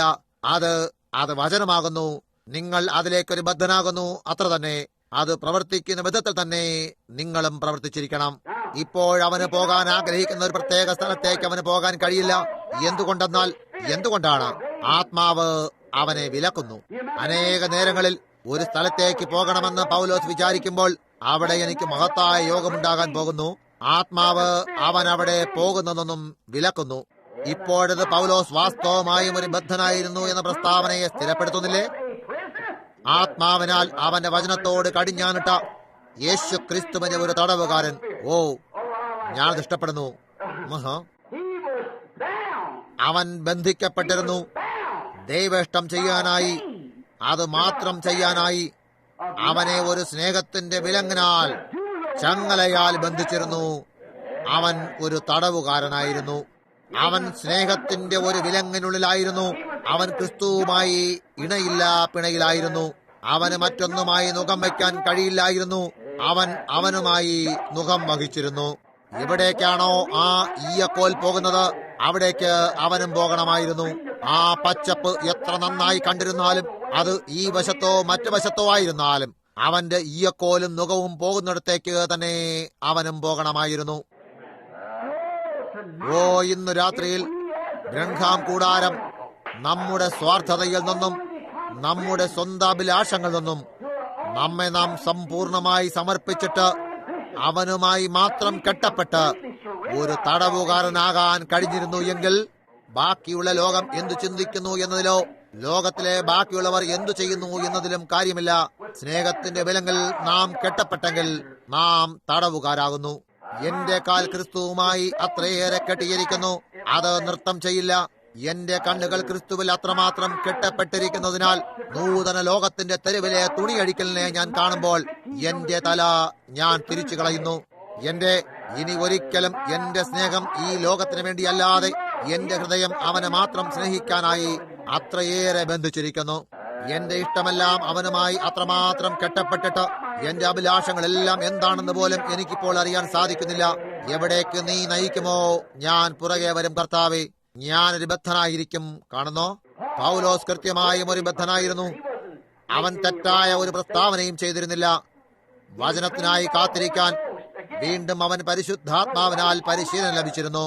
ഇപ്പോൾ അവനെ പരിശീലിപ്പിച്ചത് ഒരു വിധത്തിലായിരുന്നു, എന്നാൽ ദൈവം അവനെ ഇപ്പോൾ മറ്റൊരു വിധത്തിൽ പരിശീലിപ്പിക്കുന്നു. അവന്റെ അഭിലാഷം എന്തായിരുന്നാലും ശരി, അവൻ കർത്താവിൽ കാത്തിരിക്കാനായി അവൻ പരിശുദ്ധാത്മാവിനാൽ പരിശീലിപ്പിച്ചിരുന്നു. ഇപ്പോൾ പരിശുദ്ധാത്മാവിന്റെ സഹായത്താൽ നിങ്ങളെ ചിലത് കാണിക്കാൻ പോകുന്നു. കാണുന്നോ, ഇപ്പോൾ നമുക്കൊരു സംഗതി എടുക്കാം. ഒരു ദിവസം പൗലോസും ശീലാസും ഒരു പ്രത്യേക പട്ടണത്തിന്റെ ഒരു തെരുവിലേക്ക് വരികയായിരുന്നു. അവിടെ ഒരു ഉണർവ് യോഗം വെച്ചിരുന്നു. ഒരു ചെറിയ ഭൂതഗ്രസ്തിയായ പെൺകുട്ടി അവൻ ആരാണെന്ന് ഉറക്കെ വിളിച്ചു പറഞ്ഞുകൊണ്ട് അവന്റെ പിന്നാലെ കൂടി വന്നിരുന്നു. ഒരു അപ്പോസ്തലനായതിനാൽ ആ പിശാചിന്റെ ആത്മാവിനെ ആ സ്ത്രീയിൽ നിന്നും പുറത്തു വരാൻ കൽപ്പിക്കാൻ അവന് കഴിയും എന്നുള്ള അവന്റെ അധികാരത്തെ അവൻ അറിഞ്ഞിരുന്നു എന്നതിൽ യാതൊരു സംശയവുമില്ല. എന്നാൽ നിങ്ങൾ ശ്രദ്ധിച്ചോ, അവൻ അതുവരെയും ദിവസം തോറും കാത്തിരുന്നു. പൊടുന്നനെ പരിശുദ്ധാത്മാവിനോട് പറഞ്ഞു, ഇതാണ് ആ സമയം. അപ്പോൾ അവൻ പറഞ്ഞു, ആത്മാവേ, നീ അവളെ വിട്ട് പുറത്തു വരിക. കാണുന്നോ, അവൻ കർത്താവിനായി കാത്തിരിക്കാൻ അറിഞ്ഞിരുന്നു. അവിടെയാണ് അനേകർ ഇന്ന് വചനത്തിന് മേൽ ഒരു ആക്ഷേപം കൊണ്ടുവരുന്നത്. അവർ ഒരു അഭിലാഷത്തോടെ പുറപ്പെട്ടു പോകുന്നു. അങ്ങനെയുള്ള കാര്യങ്ങളാൽ എത്രമാത്രം ഉണർവുകളാണ് നിലംപരിശായി പോകുന്നത്. കാരണം ആ സുവിശേഷകൻ കർത്താവിന് എന്താണ് പറയാനുള്ളത് എന്നതിനായി കാത്തിരിക്കുന്നില്ല. അവരിൽ ചിലർ പറയും, ഇവിടേക്ക് വരിക. അവർ നേരെ പോകുന്നു, കാരണം അസോസിയേഷൻ പോകൂ എന്ന് പറയുന്നു. എന്നാൽ പരിശുദ്ധാത്മാവിന് പറയാനുള്ളത് മറ്റെന്തുവാകുന്നു. ആ മനുഷ്യന്റെ അഭിലാഷം ഒരു സ്റ്റേറ്റ് പ്രെസ്ബിറ്ററോ അതല്ല, അത് മറ്റു ചിലതാകണമെന്നോ, അതുമല്ലെങ്കിൽ ഏതെങ്കിലും മൂപ്പനോ ഒരു ബിഷപ്പോ അതുമല്ലെങ്കിൽ അവനെ വലിക്കാനായി എന്തെങ്കിലും ആകണമെന്നോ അപ്പോഴുമായിരിക്കുന്നു. നീ പോയിരിക്കണം. എന്നാൽ അപ്പോഴും അതിലും നന്നായി ചെയ്യാൻ അറിഞ്ഞിരുന്നു. പരിശുദ്ധാത്മാവ് പറയുന്നു, ഇവിടേക്ക് പോകുക. കാണുന്നോ, അവൻ തന്റെ സംഘടനയുമായി അവനെ കെട്ടിയിരിക്കുന്നു. അവൻ ആ സംഘടനയുടെ ഒരു തടവുകാരനാണ്. എന്നാൽ അവൻ പരിശുദ്ധാത്മാവിനാൽ നയിക്കപ്പെട്ട് അവൻ ക്രിസ്തുവുമായി കെട്ടപ്പെട്ടിരിക്കുന്നുവെങ്കിൽ അവൻ, കാണുന്നോ, അവൻ ഒരു തടവുകാരനായി അവൻ കെട്ടപ്പെട്ടിരിക്കുന്നു. മറ്റെന്തെങ്കിലും എന്തു പറഞ്ഞാലും അത് കാര്യമല്ല. അതൊരു മുഴങ്ങുന്ന ചെമ്പോ ചിലമ്പുന്ന കൊയ്ത്താളമോ ആയിരിക്കുന്നു. അവൻ ദൈവത്തിന്റെ ശബ്ദം മാത്രമേ കേൾക്കുകയുള്ളൂ. അത് വരുമ്പോൾ മാത്രമേ അവൻ സംസാരിക്കൂ. അവനൊന്നും പറയുന്നില്ല. ആരെങ്കിലും പറയും, ഓ സഹോദരൻ ജോൺസ്, സഹോദരൻ റോബർട്ട്സ്, അതല്ലെങ്കിൽ നമ്മുടെ ദേശത്തുള്ള ഈ മഹാന്മാരായ മനുഷ്യരായ ടോമി ഹിക്സ് അഥവാ ഓറൽ റോബർട്ട്സ്, അതല്ലെങ്കിൽ ടോമി ഓസ്ബോൺ, ഈ ഏതെങ്കിലും മഹാന്മാരായ സുവിശേഷകന്മാർ ആരെങ്കിലും പറയുകയാണെങ്കിൽ പറയും, ഇവിടേക്ക് വരൂ ടോമി, താങ്കൾ ദൈവത്തിന്റെ ഒരു മഹാൻ വ്യക്തിയാണ്. അതല്ല, അത് ഓറലായാലും അവിടെ കിടക്കുന്ന ഒരങ്കിൾ എനിക്കുണ്ട്. അത് മുഴുവനുമായി ബന്ധനത്തിലാണ്. അവൻ രോഗിയാകുന്നു. നീ ഇവിടേക്ക് വരാൻ ഞാൻ ആഗ്രഹിക്കുന്നു. അവനെ സുഖമാക്കാനുള്ള ബലം നിനക്കുണ്ടെന്ന് ഞാൻ വിശ്വസിക്കുന്നു. കാണുന്നോ, ഒരുപക്ഷെ പരിശുദ്ധാത്മാവ് അവനോട് ഇപ്പോഴല്ല എന്നും പറഞ്ഞേക്കാം. എന്നാൽ അപ്പോഴും ആ വ്യക്തിയുമായുള്ള സുഹൃത്ത് ബന്ധത്താൽ അവനോടൊപ്പം പോകാൻ കടമപ്പെട്ടിരിക്കുന്നു. അവൻ അങ്ങനെ ചെയ്തില്ല എങ്കിൽ അവൻ ആ മനുഷ്യന്റെ ഒരു ശത്രുവായി തീരും. ആ മനുഷ്യൻ പറയും, അതെ, അവൻ ഇന്നയാളിനോടൊപ്പം പോയി ആ കുട്ടിയെയോ ആ പയ്യനെയോ സുഖമാക്കി. അവൻ ചെയ്തതാണെന്ന് എനിക്കറിയാം. വർഷങ്ങളോളം ഞാൻ അവന്റെ സുഹൃത്തായിരുന്നു. നോക്കൂ, അവൻ എന്റെ സ്ഥലത്തേക്ക് വന്നില്ല. എന്നാൽ അവൻ ദൈവത്തോട് കെട്ടപ്പെട്ടിട്ട് പരിശുദ്ധാത്മാവിനാൽ പോകരുത് നിർബന്ധിക്കുന്നു എങ്കിൽ പോകാതിരിക്കുന്നതാണ് നല്ലത്. അവന്റെ സുഹൃത്തിനെ അവൻ സ്നേഹിക്കുന്നു. എന്നാൽ അവൻ അവിടേക്ക് പോകാനായി പരിശുദ്ധാത്മാവിനാൽ നയിക്കപ്പെടുന്നതാണ് വളരെ ഉചിതം. എന്തെന്നാൽ അതെങ്ങനെയും ഒരു നന്മയും ഉളവാക്കില്ല. അതനേക തവണ ഞാൻ അനുഭവിച്ചറിഞ്ഞിട്ടുണ്ട്. എന്നാൽ പൗലോസ് ആത്മാവ് അവനോട് എന്തു ചെയ്യണമെന്ന് പറയുന്നതിനായി കാത്തിരുന്നിരുന്നു. ആത്മാവിന് മേൽ കാത്തിരുന്നുകൊണ്ട് അവൻ പറയുന്നു, ഒരു രാത്രിയിൽ അവൻ പ്രസംഗിച്ചു കൊണ്ടിരുന്നപ്പോൾ നിർത്തിയിട്ട് അവൻ അവിടെ നിന്നും പുറത്തേക്ക് പോയി. അവനൊരു മുടന്തനായ വ്യക്തിയെ കണ്ടു. ഉടൻ തന്നെ ആത്മാവ് അവനോട് സംസാരിച്ചു. അവൻ പറഞ്ഞു, ഞാൻ കാണുന്നു എങ്ങനെ അവരുടെ കപ്പലിന് ഛേദം വന്ന് ആ ദ്വീപിലേക്ക് പോയി ഇടിക്കാൻ പോകുന്നു എന്നുണ്ടായതുപോലെ തന്നെ. കാണുന്നോ, നിനക്ക് സൗഖ്യമാകാൻ തക്ക വിശ്വാസമുണ്ടെന്ന് ഞാൻ കാണുന്നു. എഴുന്നേറ്റ് നിൽക്കുക, യേശു ക്രിസ്തു നിന്നെ സൗഖ്യമാക്കുന്നു. കാണുന്നോ, അവിടെയാണ് നിങ്ങൾ. അവനായിരുന്നു. അവൻ കെട്ടപ്പെട്ടിരുന്നു. ഒരുപക്ഷെ അവൻ അവിടെ ഒരാഴ്ചത്തെ ഉണർവ്യോഗം നടത്തിയിരുന്നിട്ടും യാതൊന്നും സംഭവിച്ചിരുന്നെന്ന് വരാം. എന്നാൽ അപ്പോഴും അവൻ പരിശുദ്ധാത്മാവ് പറയുന്നതിനായി കാത്തിരുന്നു. കാണുന്നോ, അവൻ ആ ആകർഷതയുമായി കെട്ടപ്പെട്ടിരുന്നു. ഇപ്പോൾ നിങ്ങൾ പറയും, ബ്രദർ ബ്രൺഹാം, താങ്കൾ ഈ സമയം വരെയും കാത്തുകൊണ്ടിരിക്കുകയായിരുന്നു എന്ന് താങ്കൾ ഞായറാഴ്ച പറഞ്ഞ കാര്യത്തെ താങ്കൾ തന്നെ ശരിയല്ലെന്ന് പറയുന്നു.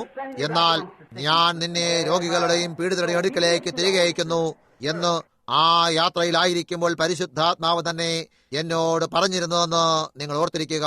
കാണുന്നോ, അത് പരിശുദ്ധാത്മാവിനെ അനുസരിക്കുന്നതാണ്. തീർച്ചയായും അത് ചെയ്യുക എന്നോട് പറയുന്നത് വരെ ഞാൻ പോകില്ല. കർത്താവ് ഇപ്രകാരം അരുളി ചെയ്യുന്നു എന്നെനിക്ക് ലഭിക്കുമ്പോളം കർത്താവ് ഇപ്രകാരം അരുളി ചെയ്യുന്നു എന്നതിനായി ഞാൻ കാത്തിരിക്കുന്നു. ഇപ്പോൾ ഇതാണ് വ്യത്യാസം. കാണുന്നോ, ഇപ്പോൾ അതൊരു വ്യത്യാസമുണ്ടാക്കുന്നു. അതെ, അവൻ കർത്താവിന്റെ വചനത്തിനായി കാത്തിരുന്നിരുന്നു. ദൈവത്തിന്റെ ആജ്ഞകളെ മാത്രം ചെയ്യാനായി അവൻ ആത്മാവിനാൽ സമ്മർദ്ദപ്പെട്ടിരുന്നു. അവൻ അപ്പോൾ യേശുക്രിസ്തുവിന്റെ ഒരു തടവുകാരനായി മാറി. സുഹൃത്തുക്കളെ, നമുക്ക് തടവുകാർ മാത്രമാകാൻ കഴിഞ്ഞിരുന്നെങ്കിൽ. ചൂടാണെന്ന് എനിക്കറിയാം. എന്നാൽ നിങ്ങൾ അനുവദിക്കുമെങ്കിൽ ഞാൻ 1-2 വ്യക്തികളുടെ പേര് കൂടെ പറയാം. ഞാൻ എഴുതിക്കൊണ്ടുവന്ന 6-8 എണ്ണം ഇവിടെയുണ്ട്. ഞാൻ വെറും 1-2 പേരെ മാത്രം പേരെടുത്ത് പറയാൻ ആഗ്രഹിക്കുന്നു. നമുക്ക് മോശയുടെ കഥാപാത്രത്തെ എടുക്കാം. അവൻ ഒരു വിമോചകനായി ജനിച്ചു. അവൻ വിമോചകനായിട്ടാണ് ജനിച്ചതെന്ന് അവൻ അറിഞ്ഞിരുന്നു. എന്നാൽ ഞാൻ മോശയെ കുറിച്ച് പറയും മുമ്പ് ഞാൻ ഈ പ്രസ്താവന നടത്താൻ ഇഷ്ടപ്പെടുന്നു. അതായത്, ദൈവം എല്ലായ്പ്പോഴും ഏതെങ്കിലും ഒരു മനുഷ്യനെ, അവനെ വാസ്തവമായും സേവിക്കുന്നവനെ തന്റെ തടവുകാരനായി എടുക്കുന്നു. ഒരു മനുഷ്യൻ തന്റെ എല്ലാ അഭിലാഷങ്ങളെയും, അവനുള്ള സകലത്തെയും, സകല കാര്യങ്ങളും, അവന്റെ ജീവനും പ്രാണനും ശരീരവും ആശകളും അഭിലാഷങ്ങളും മറ്റുള്ള എല്ലാമായിട്ട് സമ്പൂർണമായും ക്രിസ്തുവിന്റെ ഒരു തടവുകാരനായി അവൻ വചനമാകുന്നു ദൈവത്തെ സേവിക്കാനായി സമർപ്പിക്കേണ്ടതുണ്ട്. നിങ്ങളുടേതായ ഏറ്റവും നല്ല ന്യായവാദത്തിനുമെതിരായിട്ട് ഒരുപക്ഷെ നിങ്ങൾക്ക് നടക്കേണ്ടി വന്നേക്കാം. ചിലപ്പോൾ ഒരു പ്രത്യേക സംഘടനയായിട്ട് അവർ നിങ്ങളെ എന്തോ ചില മഹത്തായ സ്ഥാനത്താക്കും. ആയതിനാൽ നിങ്ങൾ പ്രശസ്തനാകും എന്ന് നിങ്ങൾ ചിന്തിച്ചു എന്ന് വരാം. എന്നാൽ നിങ്ങൾ സ്വയം കണ്ടുപിടിക്കുമ്പോൾ എന്തു ചെയ്യും? കുറച്ചു കഴിയുമ്പോൾ ദൈവത്തിന്റെ തടവുകാരനായിരിക്കാൻ താല്പര്യപ്പെടുന്ന ഒരു മനുഷ്യനെ അവൻ കണ്ടുപിടിക്കാൻ കഴിയുവോളം നിങ്ങൾ തോൽവി അടഞ്ഞിരിക്കുന്നു എന്ന് നിങ്ങൾ കണ്ടുപിടിക്കും. ദൈവം തടവുകാരെ നോക്കിക്കൊണ്ടിരിക്കുന്നു. അവനെപ്പോഴും അത് ചെയ്തിരുന്നു. നിങ്ങൾക്കത് തിരുവചനത്തിലുടനീളം അന്വേഷിക്കൂ. എന്തിനെതിരായിരുന്നാലും ഒരു മനുഷ്യൻ ക്രിസ്തുവിന്റെ തടവുകാരനായിരിക്കണം. അതുകൊണ്ട് നിങ്ങൾക്ക് ക്രിസ്തുവുമായിട്ടല്ലാതെ മറ്റൊന്നുമായി യോജിച്ചിരിക്കാൻ സാധിക്കില്ല. നിങ്ങളുടെ അപ്പനോ നിങ്ങളുടെ അമ്മയോ നിങ്ങളുടെ സഹോദരിയോ നിങ്ങളുടെ ഭർത്താവോ നിങ്ങളുടെ ഭാര്യയോ ആരോടും നിങ്ങൾ ക്രിസ്തുവുമായി മാത്രം യോജിച്ചിരിക്കുന്നു, അവനുമായി മാത്രം. അത് കഴിയുമ്പോൾ ദൈവം നിങ്ങളെ ഉപയോഗിക്കുന്നു. അതുവരെ നിങ്ങളെ ഉപയോഗിക്കാൻ കഴിയില്ല. പുറത്തു പോകുമ്പോൾ ചില നേരങ്ങളിൽ ജനങ്ങളോട് പരുഷമായി സംസാരിക്കുന്നു. കാണുന്നോ? സ്വതന്ത്രമാകാൻ പ്രവർത്തിച്ചു തുടങ്ങണം എന്ന് ഞാൻ നിങ്ങളോട് പറയാൻ ശ്രമിക്കുകയാണ്. ചില നേരങ്ങളിൽ സ്ത്രീകൾ മുടി ബോബ് ചെയ്യുകയും ഈ വിധത്തിലെ വസ്ത്രങ്ങൾ ധരിച്ചിട്ടും അവർ ക്രിസ്ത്യാനികളാണ് എന്ന ധാരണയെക്കുറിച്ചും വിളിച്ചു പറയുന്നത് നിങ്ങൾക്ക് കേൾക്കാൻ സാധിക്കുന്നു. തുടങ്ങാനായി ഒരു സ്ഥലമുണ്ടായിരിക്കണം. പറയും, അതൊരു ചെറിയ കാര്യമാണ്. അതേ, നിങ്ങൾ എവിടെയെങ്കിലും ആരംഭിക്കേണ്ടതുണ്ട്. അതുകൊണ്ട് അവിടെ വെച്ച് തന്നെ നിങ്ങളുടെ ABCകളിൽ തുടങ്ങുക. കാണുന്നോ? ലോകപ്രകാരം കാണപ്പെടുന്നതിൽ നിന്നും സ്വതന്ത്രരായി എങ്ങനെയും ക്രിസ്തുവിന്റെ ഒരു തടവുകാരനായി കൊള്ളുക. തുടർന്നും അങ്ങനെ പോയിക്കൊണ്ടിരിക്കുക. അവസാന നിര മുറിച്ച് സ്വതന്ത്രരാകുവോളം സകലത്തിൽ നിന്നും സ്വതന്ത്രരാകുക. അപ്പോൾ നിങ്ങൾ ഒരു ബദ്ധനായി തീരുന്നു. നിങ്ങൾ അവന്റെ കൈപ്പിടിയിൽ ഒതുങ്ങുന്നു. അവന് നിങ്ങളെ അവന്റെ കൈപ്പിടിക്കുള്ളിൽ കെട്ടിയിരിക്കുന്നു. ഇപ്പോൾ മോശയോ അവനൊരു വിമോചകനായിട്ടാണ് ജനിച്ചതെന്ന് അറിഞ്ഞിരുന്നു. അവൻ അതറിഞ്ഞിരുന്നു. മോശയിൽ ഉണ്ടായിരുന്ന അഭിലാഷവുമായി നിങ്ങൾ ശ്രദ്ധിച്ചിട്ടുണ്ടോ? അവന്റെ അമ്മ അവനെ പാലൂട്ടുമ്പോൾ അവിടെ വെച്ച് തന്നെ അത് അവനോട് പറഞ്ഞു കൊടുത്തിരുന്നു. മോശ എന്ന കുഞ്ഞ് പിറന്നപ്പോൾ യാതൊരു സംശയവുമില്ല, അവന്റെ അമ്മ പറഞ്ഞിരിക്കും, മോശെ നീ അറിയുന്നോ? അപ്പോൾ നിന്റെ അപ്പൻ അമ്രാമും ഞാനും നിരന്തരമായി പ്രാർത്ഥിച്ചിരുന്നു. ഇതാണ് ആ വിമോചകന്റെ വരവന്റെ സമയമെന്ന് ഞങ്ങൾ അറിഞ്ഞിരിക്കുകയും വചനത്തിൽ കണ്ടിരിക്കുകയും ചെയ്തിരുന്നു. ഞങ്ങൾ പ്രാർത്ഥിച്ചു, കർത്താവാം ദൈവമേ, ആ വിമോചകനെ കാണാൻ ഞങ്ങൾ ആഗ്രഹിക്കുന്നു. ഒരു രാത്രിയിൽ കർത്താവ് ഞങ്ങളോടൊരു ദർശനത്തിൽ നീ ജനിക്കാൻ പോകുന്നു എന്നും നീ ആയിരിക്കും ആ വിമോചകനെന്നും പറഞ്ഞു. ഞങ്ങൾ രാജാവിന്റെ കൽപ്പനയെ ഭയപ്പെട്ടില്ല. രാജാവ് എന്തു പറഞ്ഞെന്ന് ഞങ്ങൾ കാര്യമാക്കിയില്ല. അപ്പോൾ തന്നെ നീയാണ് വിമോചകനായി ജനിക്കുന്നവനെന്ന് ഞങ്ങൾ അറിഞ്ഞിരുന്നു. ഇപ്പോൾ മോശെ, നിന്നെ നേരായി വളർത്തിക്കൊണ്ടുവരാൻ ഞങ്ങളെ കൊണ്ട് കഴിയില്ലെന്ന് ഞങ്ങൾ അറിഞ്ഞിരുന്നു. ഇപ്പോൾ ഓർത്തിരിക്കൂ, അവർ അവിടെ മിസ്രയീമിൽ 400 വർഷക്കാലം അടിമകളായിരുന്നു. കാണുന്നോ? മാത്രമല്ല, നിനക്ക് ശരിയായ വിദ്യാഭ്യാസവും ശരിയായ പരിശീലനവും ശരിയായ കാര്യങ്ങളും തന്ന് നിനക്ക് അത് കിട്ടാനായി ഞങ്ങൾ ആഗ്രഹിച്ചിരുന്നു. ആയതിനാൽ ഞാൻ നിന്നെ എടുത്തൊരു ചെറിയ പെട്ടിയിലാക്കി നൈൽ നദിയിൽ ഒഴുക്കിവിട്ടു. എത്ര ആശ്ചര്യം! ഒഴുക്ക് ആ ചെറിയ പെട്ടിയെ ഓടപ്പുല്ലുകളുടെയും ഈറ്റകളുടെയും ഇടയിലൂടെ നേരെ താഴേക്കൊഴുക്കി മൈലുകൾക്കപ്പുറത്ത് നേരെ ഫറവോന്റെ കൊട്ടാരത്തിന്റെ അടുത്തേക്ക് തിരിച്ച് അവിടെ ഫറവോന്റെ മകളുണ്ടായിരുന്നു. അവിടെയായിരുന്നു അവളുടെ കുളിക്കടവ്. അതങ്ങനെ അത് നിന്നെ വളർത്താനായി അവൾക്കൊരു സ്ത്രീയുടെ ആവശ്യമുണ്ടെന്ന് ഞാൻ അറിഞ്ഞു. ആ ദിവസങ്ങളിൽ കുഞ്ഞുങ്ങളെ കുടിപ്പിക്കാനായി ഇന്നുള്ളതുപോലെ പാൽക്കുപ്പികൾ ഉണ്ടായിരുന്നില്ല എന്നത് തീർച്ചയാണ്. അതിനാൽ മുല കുടിപ്പിക്കാനായി അവൾ ഒരു പരിചാരകയെ തിരഞ്ഞു. അങ്ങനെ മിരിയാമിനെ ഞാൻ അവളെ താഴേക്ക് അയച്ചിരുന്നു. അവൾ അവിടെ നിന്നുകൊണ്ട് അവൾ പറഞ്ഞു, പാൽ കുടിപ്പിക്കാൻ കഴിയുന്ന ഒരു പരിചാരികയെ എവിടെ നിന്ന് കണ്ടുപിടിക്കാൻ കഴിയുമെന്ന് എനിക്കറിയാം. അങ്ങനെ വന്ന് എന്നെ കൂട്ടിക്കൊണ്ടുപോയി. മോശെ, വാതിലുകളെല്ലാം അടഞ്ഞു കിടക്കുന്നു. ഹണി, നിനക്കിപ്പോൾ 16 വയസ്സായി. നീ ഫറവോന്റെ പുത്രനാകാൻ പോവുകയാണ്. ഏതെങ്കിലും ഒരു നാൾ നീ ഇവിടെ നിന്നും ജനങ്ങളെ പുറത്തേക്ക് കൂട്ടിക്കൊണ്ടുപോകാനുള്ള വിമോചകനായി തീരാൻ പോകുന്നു. മോശയുടെ അഭിലാഷങ്ങൾ വളരാൻ തുടങ്ങി. അമ്മേ, ഞാൻ പഠിക്കും. എന്നാൽ കഴിയുന്നതെല്ലാം ഞാൻ അഭ്യസിക്കും. ഞാൻ എന്ത് ചെയ്യുമെന്ന് നിനക്കറിയാമോ? ഒരു പട്ടാളക്കാരൻ എങ്ങനെയായിരിക്കണമെന്ന് ഞാൻ അഭ്യസിക്കുകയും ഈ ജനങ്ങളെ എങ്ങനെയാണ് പുറത്തു കൊണ്ടുപോകേണ്ടതെന്ന് ഞാൻ പഠിക്കുകയും ചെയ്യും. ഞാനൊരു മഹാൻ ജനറലായി ബിഷപ്പായി തീരും. അതിനാൽ അതെപ്രകാരമാണ് ചെയ്യേണ്ടതെന്ന് ഞാൻ മനസ്സിലാക്കും. ഞാൻ അതിനെ പുറപ്പെടുവിച്ചു കൊണ്ടുപോകും. ഞാൻ എന്റെ PhD-യും LL-ഉം സ്വന്തമാക്കും. ഞാനത് ചെയ്യും. ഫാദർ ചിനിക്കുവിനെ പോലെ നിങ്ങൾ അദ്ദേഹത്തിന്റെ പുസ്തകങ്ങൾ വായിച്ചാൽ അറിയാം. ശരി, അവൻ എല്ലാ പ്രൊട്ടസ്റ്റന്റുകളെയും വിമോചിതരാക്കാൻ പോവുകയായിരുന്നു. അവൻ സ്വയം അവരിൽ ഒരുവനായി തീർന്നു. അങ്ങനെ ഈ മഹാൻ പുരോഹിതൻ വർഷങ്ങൾക്ക് മുമ്പായിരുന്നു. ഫാദർ ചിനിക്കു, നിങ്ങൾ അദ്ദേഹത്തിന്റെ പുസ്തകം കണ്ടുപിടിച്ച് വായിക്കണം. അവർ അവനെ ഫാദർ എന്ന് വിളിച്ചിരുന്നു. അതെന്തായിരുന്നാലും അവൻ ബ്രദർ ചിനിക്കുമായിരുന്നു. നമ്മൾ ഒരു മനുഷ്യനെയും ഫാദർ എന്ന് വിളിച്ചുകൂടാ. അങ്ങനെ നാം കാണുന്നു. അത് നാം പ്രൊട്ടസ്റ്റന്റ് മതത്തെ അംഗീകരിക്കാതെ എല്ലാവരെയും കത്തോലിക്കരായിരിക്കേണ്ടതിന് അവിടേക്ക് പുറപ്പെടും മുമ്പ് അവൻ ബൈബിൾ വായിക്കാൻ പോയി. അവൻ ബൈബിൾ വായിക്കാൻ പോയപ്പോൾ പരിശുദ്ധാത്മാവ് അവന്റെ മേൽ വന്നു. അവന് പരിശുദ്ധാത്മാവ് ലഭിച്ചു. അത് കഴിഞ്ഞപ്പോൾ അവൻ അവരിലൊരുവനായി തീർന്നു. അങ്ങനെ ഇതിൽ നാം ശ്രദ്ധിക്കുമ്പോൾ മോശയ്ക്ക് എല്ലാവിധ പരിശീലനവും ലഭിച്ചിരുന്നു. എന്നാൽ അവൻ അറിഞ്ഞിരുന്നു അവൻ അത്രമാത്രം സാമർഥ്യമുള്ളവനും നല്ല പഠിത്തമുള്ളവനും അത്രയേറെ ബുദ്ധിമാനും അവനായിരുന്നിട്ട് അവിടെ ആരും തന്നെ അവൻ മിസ്രൈമിനെ പോലും പഠിപ്പിക്കാൻ കഴിഞ്ഞിരുന്നു. അവൻ അവരുടെ മനഃശാസ്ത്രത്തെയും പഠിക്കാനും സാധിച്ചിരുന്നു. മിലിട്ടറിയുടെ കഴിവ് എന്താണെന്ന് അവന് അവരുടെ ജനറലുമാരെ പോലും പഠിപ്പിക്കാൻ സാധിച്ചിരുന്നു. അവൻ ഒരു മഹാനായ മനുഷ്യനായിരുന്നു. അവന്റെ മഹാത്മ്യത്താൽ ജനങ്ങൾ മോശയെ ഭയന്നിരുന്നു.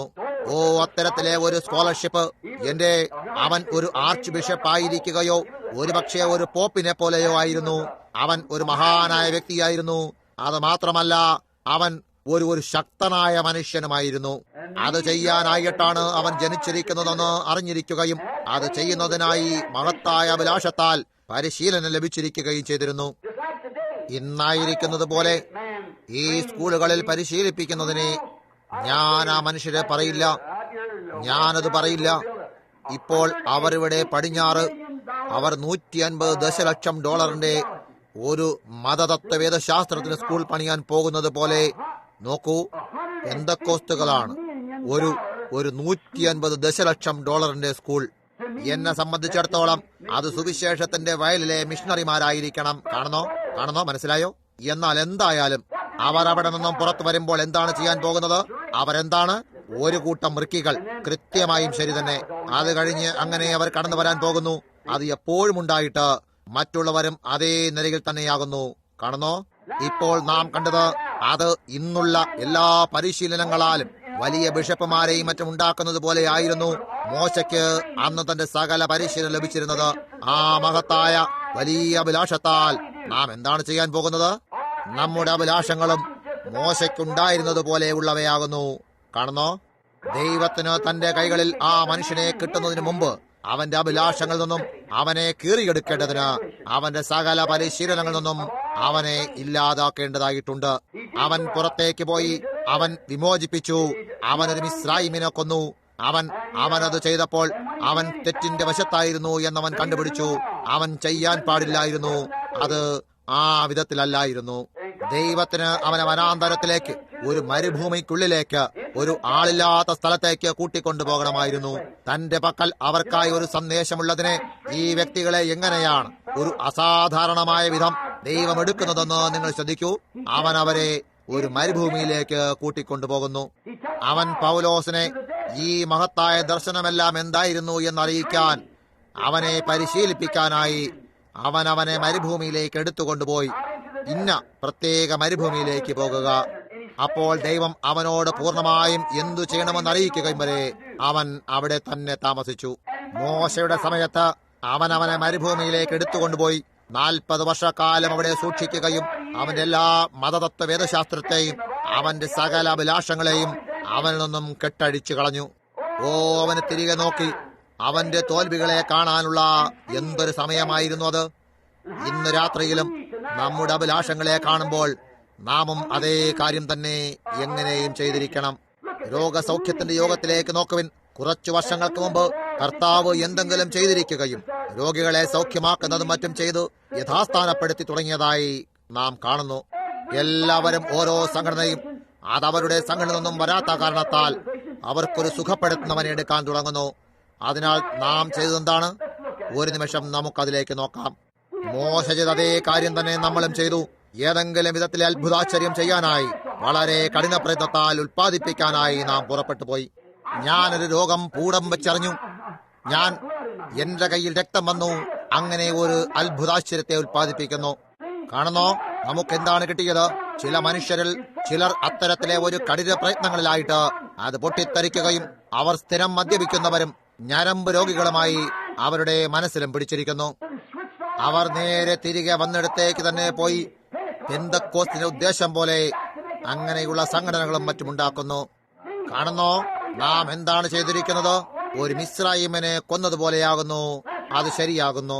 നാം ശ്രമിച്ചു നോക്കി, നാം കഠിന പ്രയത്നം ചെയ്തു നോക്കി, നാം വില കൊടുത്തു നോക്കി, നാം കഠിന ശ്രമം നടത്തിക്കൊണ്ട് രാത്രി മുഴുവനും പ്രാർത്ഥന കൂട്ടങ്ങൾ നടത്തി നോക്കി. അപ്പോഴും നമുക്കൊരു ശബ്ദം ലഭിച്ചില്ല. അതുമല്ല, പിന്നെന്തോ ചിലത് ഉൽപ്പാദിപ്പിക്കാനും ശക്തി വർദ്ധിപ്പിക്കാനും ഈ വിധത്തിലെ സകല കാര്യത്തിനും നാം ശ്രമിച്ചു.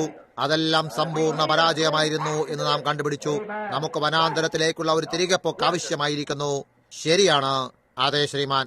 പൊട്ടിത്തെറികളും പിടച്ചിലുകളും അത് വിട്ടുകളയാത്തത് എന്തുകൊണ്ടാണ്? അതാണ് നിങ്ങൾ ചെയ്തിരിക്കേണ്ടത്. നോക്കൂ, തിരികെ പോയി അതിനെ വിട്ടുകളയുക. അവർ ചെയ്ത അതേ കാര്യം തന്നെ, മോശ ചെയ്ത അതേ കാര്യം തന്നെ നമ്മളും ചെയ്തിരിക്കുന്നു. അത് ഒരു നന്മയും ചെയ്യുകയില്ല. 40 വർഷം കഴിഞ്ഞപ്പോൾ അവൻ തന്നെത്താൻ ദൈവവചനത്തിന്റെ തടവുകാരനായി കണ്ടു. നാം എന്താണ് ചെയ്യാൻ ശ്രമിച്ചുകൊണ്ടിരിക്കുന്നത്? ദൈവം നമ്മോട് പറഞ്ഞിരുന്ന ഈ മഹത്തായ കാര്യങ്ങളുടെ സമർത്ഥനമുണ്ടാകുകയും വലിയ അനുഗ്രഹങ്ങൾ പുറപ്പെട്ടു വരികയും ചെയ്തപ്പോൾ നാം എങ്ങനെയാണ് വീണ്ടും ജനനം പ്രാപിക്കുക? നാം പരിശുദ്ധാത്മാവിനെ സ്വീകരിക്കുന്നത് എങ്ങനെ?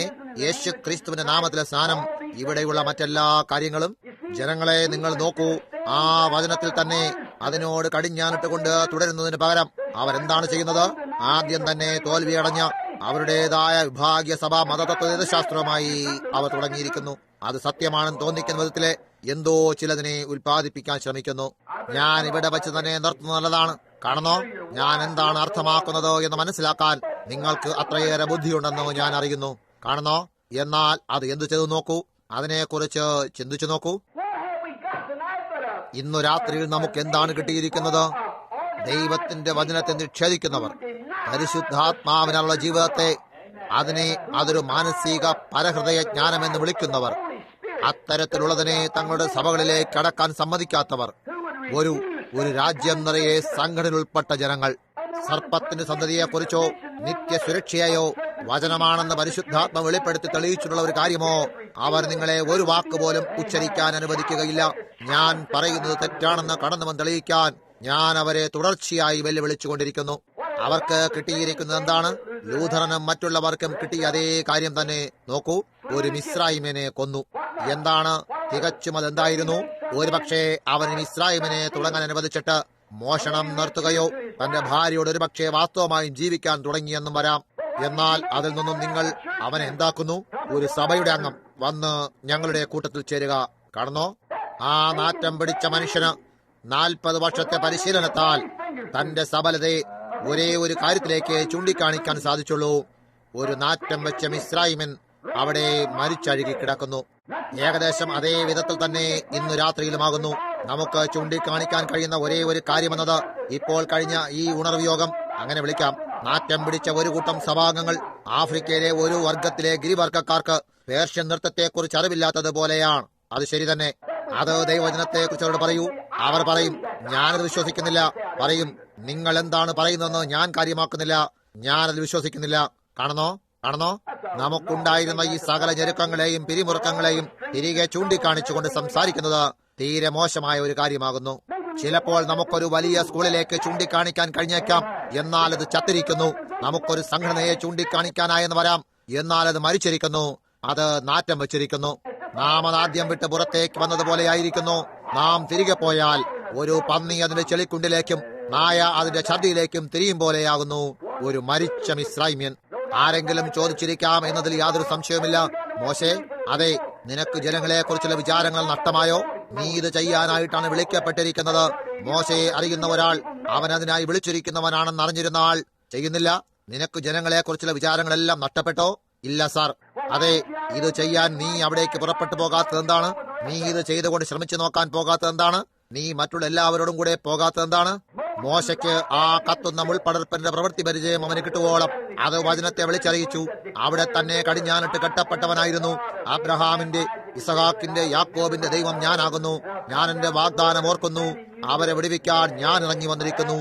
അത് ചെയ്യാനായി ഞാൻ നിന്നെ അവിടേക്ക് അയക്കുന്നു. അതായിരുന്നു അത്. ജനങ്ങളുടെ ആശകളെയോ അഭിലാഷങ്ങളെയോ അല്ല. അവൻ ആ വചനത്തെ കണ്ടു. പിന്നെ അവൻ എന്തായി തീർന്നു? പിന്നെ അവൻ ഒരിക്കലും ആ മിസ്രയീമിനെ അഭിമുഖീകരിക്കാൻ ആഗ്രഹിച്ചില്ല. അവന് പിന്നീട് ഒരിക്കലും ഈ കാര്യത്തെ അഭിമുഖീകരിക്കേണ്ടി വന്നില്ല. അവൻ ഒരു തടവുകാരനായി തീർന്നു. ആമേൻ. 40 വർഷത്തെ ഓടിക്കലും കടിഞ്ഞാണിടലും അതിനുശേഷം കത്തുന്ന മുൾപടർപ്പിൽ വെച്ച് ശക്തനായ മോശെ തന്റെ സകല ബുദ്ധിവൈഭവത്തോടും കൂടെ ഒരു ബദ്ധനായി തീർന്നു. മിസ്രൈമിലായിരിക്കുമ്പോൾ മോശെ വാക്കിലും പ്രവൃത്തിയിലും ഒരു ശക്തനായ മനുഷ്യനായിരുന്നു എന്ന് ബൈബിൾ പറയുന്നു. ആ ശക്തനായ മതതത്വവേദശാസ്ത്രി കത്തുന്ന മുൾപടർപ്പിന്റെ സാന്നിധ്യത്തിൽ എന്താണ് ചെയ്തു ശ്രദ്ധിക്കൂ. ദൈവത്തിന്റെ കലപ്പില്ലാത്ത ഉദ്ദേശം കണ്ടപ്പോൾ അത് ചെയ്യാനുള്ള അവന്റെ കഴിവില്ലായ്മയെ മാത്രമാണ് അവൻ ഏറ്റുപറഞ്ഞത്. അവരുടെ ഏറ്റവും നല്ല സ്കൂളിനാൽ പരിശീലിപ്പിച്ച് അവന് നൽകാൻ അവരാൽ കഴിയുമായിരുന്ന സകല മതതത്വവേദശാസ്ത്രവും നൽകിയിരുന്നിട്ടും അവൻ അങ്ങനെ പറഞ്ഞു. എന്നാൽ അപ്പോഴും ആ അഗ്നിസ്തംഭം കുറ്റിച്ചെടിക്ക് മുകളിലായി തൂങ്ങിക്കിടക്കുമ്പോൾ ആ സമയത്ത് അവൻ എന്തു ചെയ്യും? പറഞ്ഞു, എനിക്ക് അവരോട് സംസാരിക്കാൻ പോലും കഴിയില്ല. കർത്താവേ, അവിടേക്ക് പോകാനായി ആരാണ് ഞാൻ? കാണുന്നോ, നിന്റെ ചെരുപ്പഴിച്ചു കളയൂ മോശെ. ഞാൻ നിന്നോട് സംസാരിക്കാൻ ആഗ്രഹിക്കുന്നു. നിന്നെ തന്നെ അഴിച്ചു മാറ്റുക, നിന്റെ ചെരുപ്പ് വരെ അഴിക്കുക. നിങ്ങൾ വീണ്ടും ഇതാ നിലത്ത് വീണിരിക്കുന്നു. ഞാൻ നിന്നോട് സംസാരിക്കാൻ ആഗ്രഹിക്കുന്നു. സംസാരിക്കാൻ പോലും കഴിയില്ലായിരുന്നു.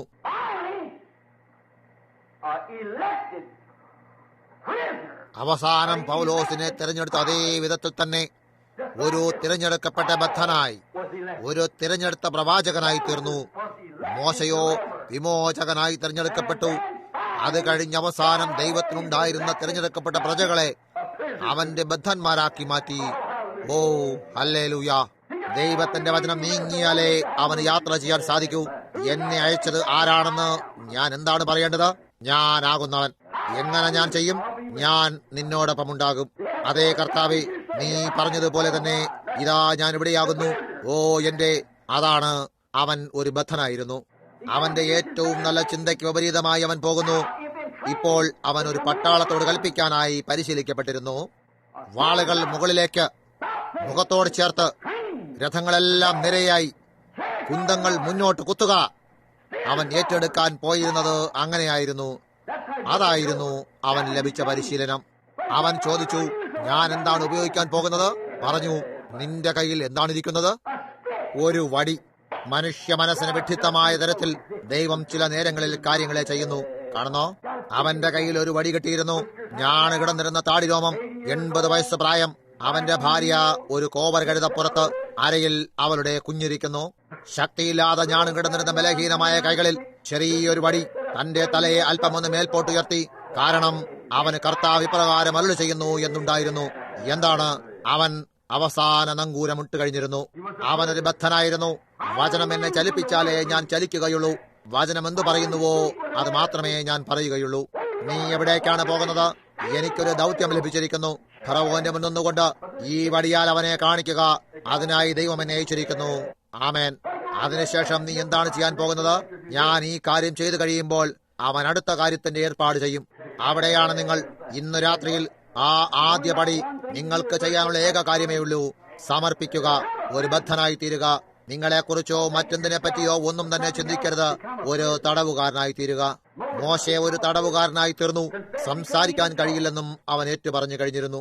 അവസാനമായി ദൈവത്തിന് അവനെ തന്റെ കയ്യിൽ കിട്ടിയപ്പോൾ ദൈവം അവൻ എവിടേക്കാണോ നടത്തിയിരുന്നത് അവിടേക്കല്ലാതെ അവന് മറ്റൊരിടത്തും പോകാനാകില്ലായിരുന്നു. അവിടെ അവനോട് ആ വചനം പറയും. അത് വചനമായിരുന്നു എന്നവൻ അറിഞ്ഞിരുന്നു. അപ്പോൾ അവൻ തന്നെത്താൻ ആ വചനത്തിന് കീഴ്പ്പെട്ടു. ദൈവം അവിടെ പരിശുദ്ധാത്മാവായി ദൈവേഷ്ടം ചെയ്യാനായി മോശയെ കടിഞ്ഞാണിട്ടിരുന്നു. അതേ കാര്യം തന്നെയാണ് അവൻ പൗലോസിനോട് ചെയ്തത്. അത് ശരിയല്ലേ? അവൻ പൗലോസിനെ കടിഞ്ഞാണിട്ടു.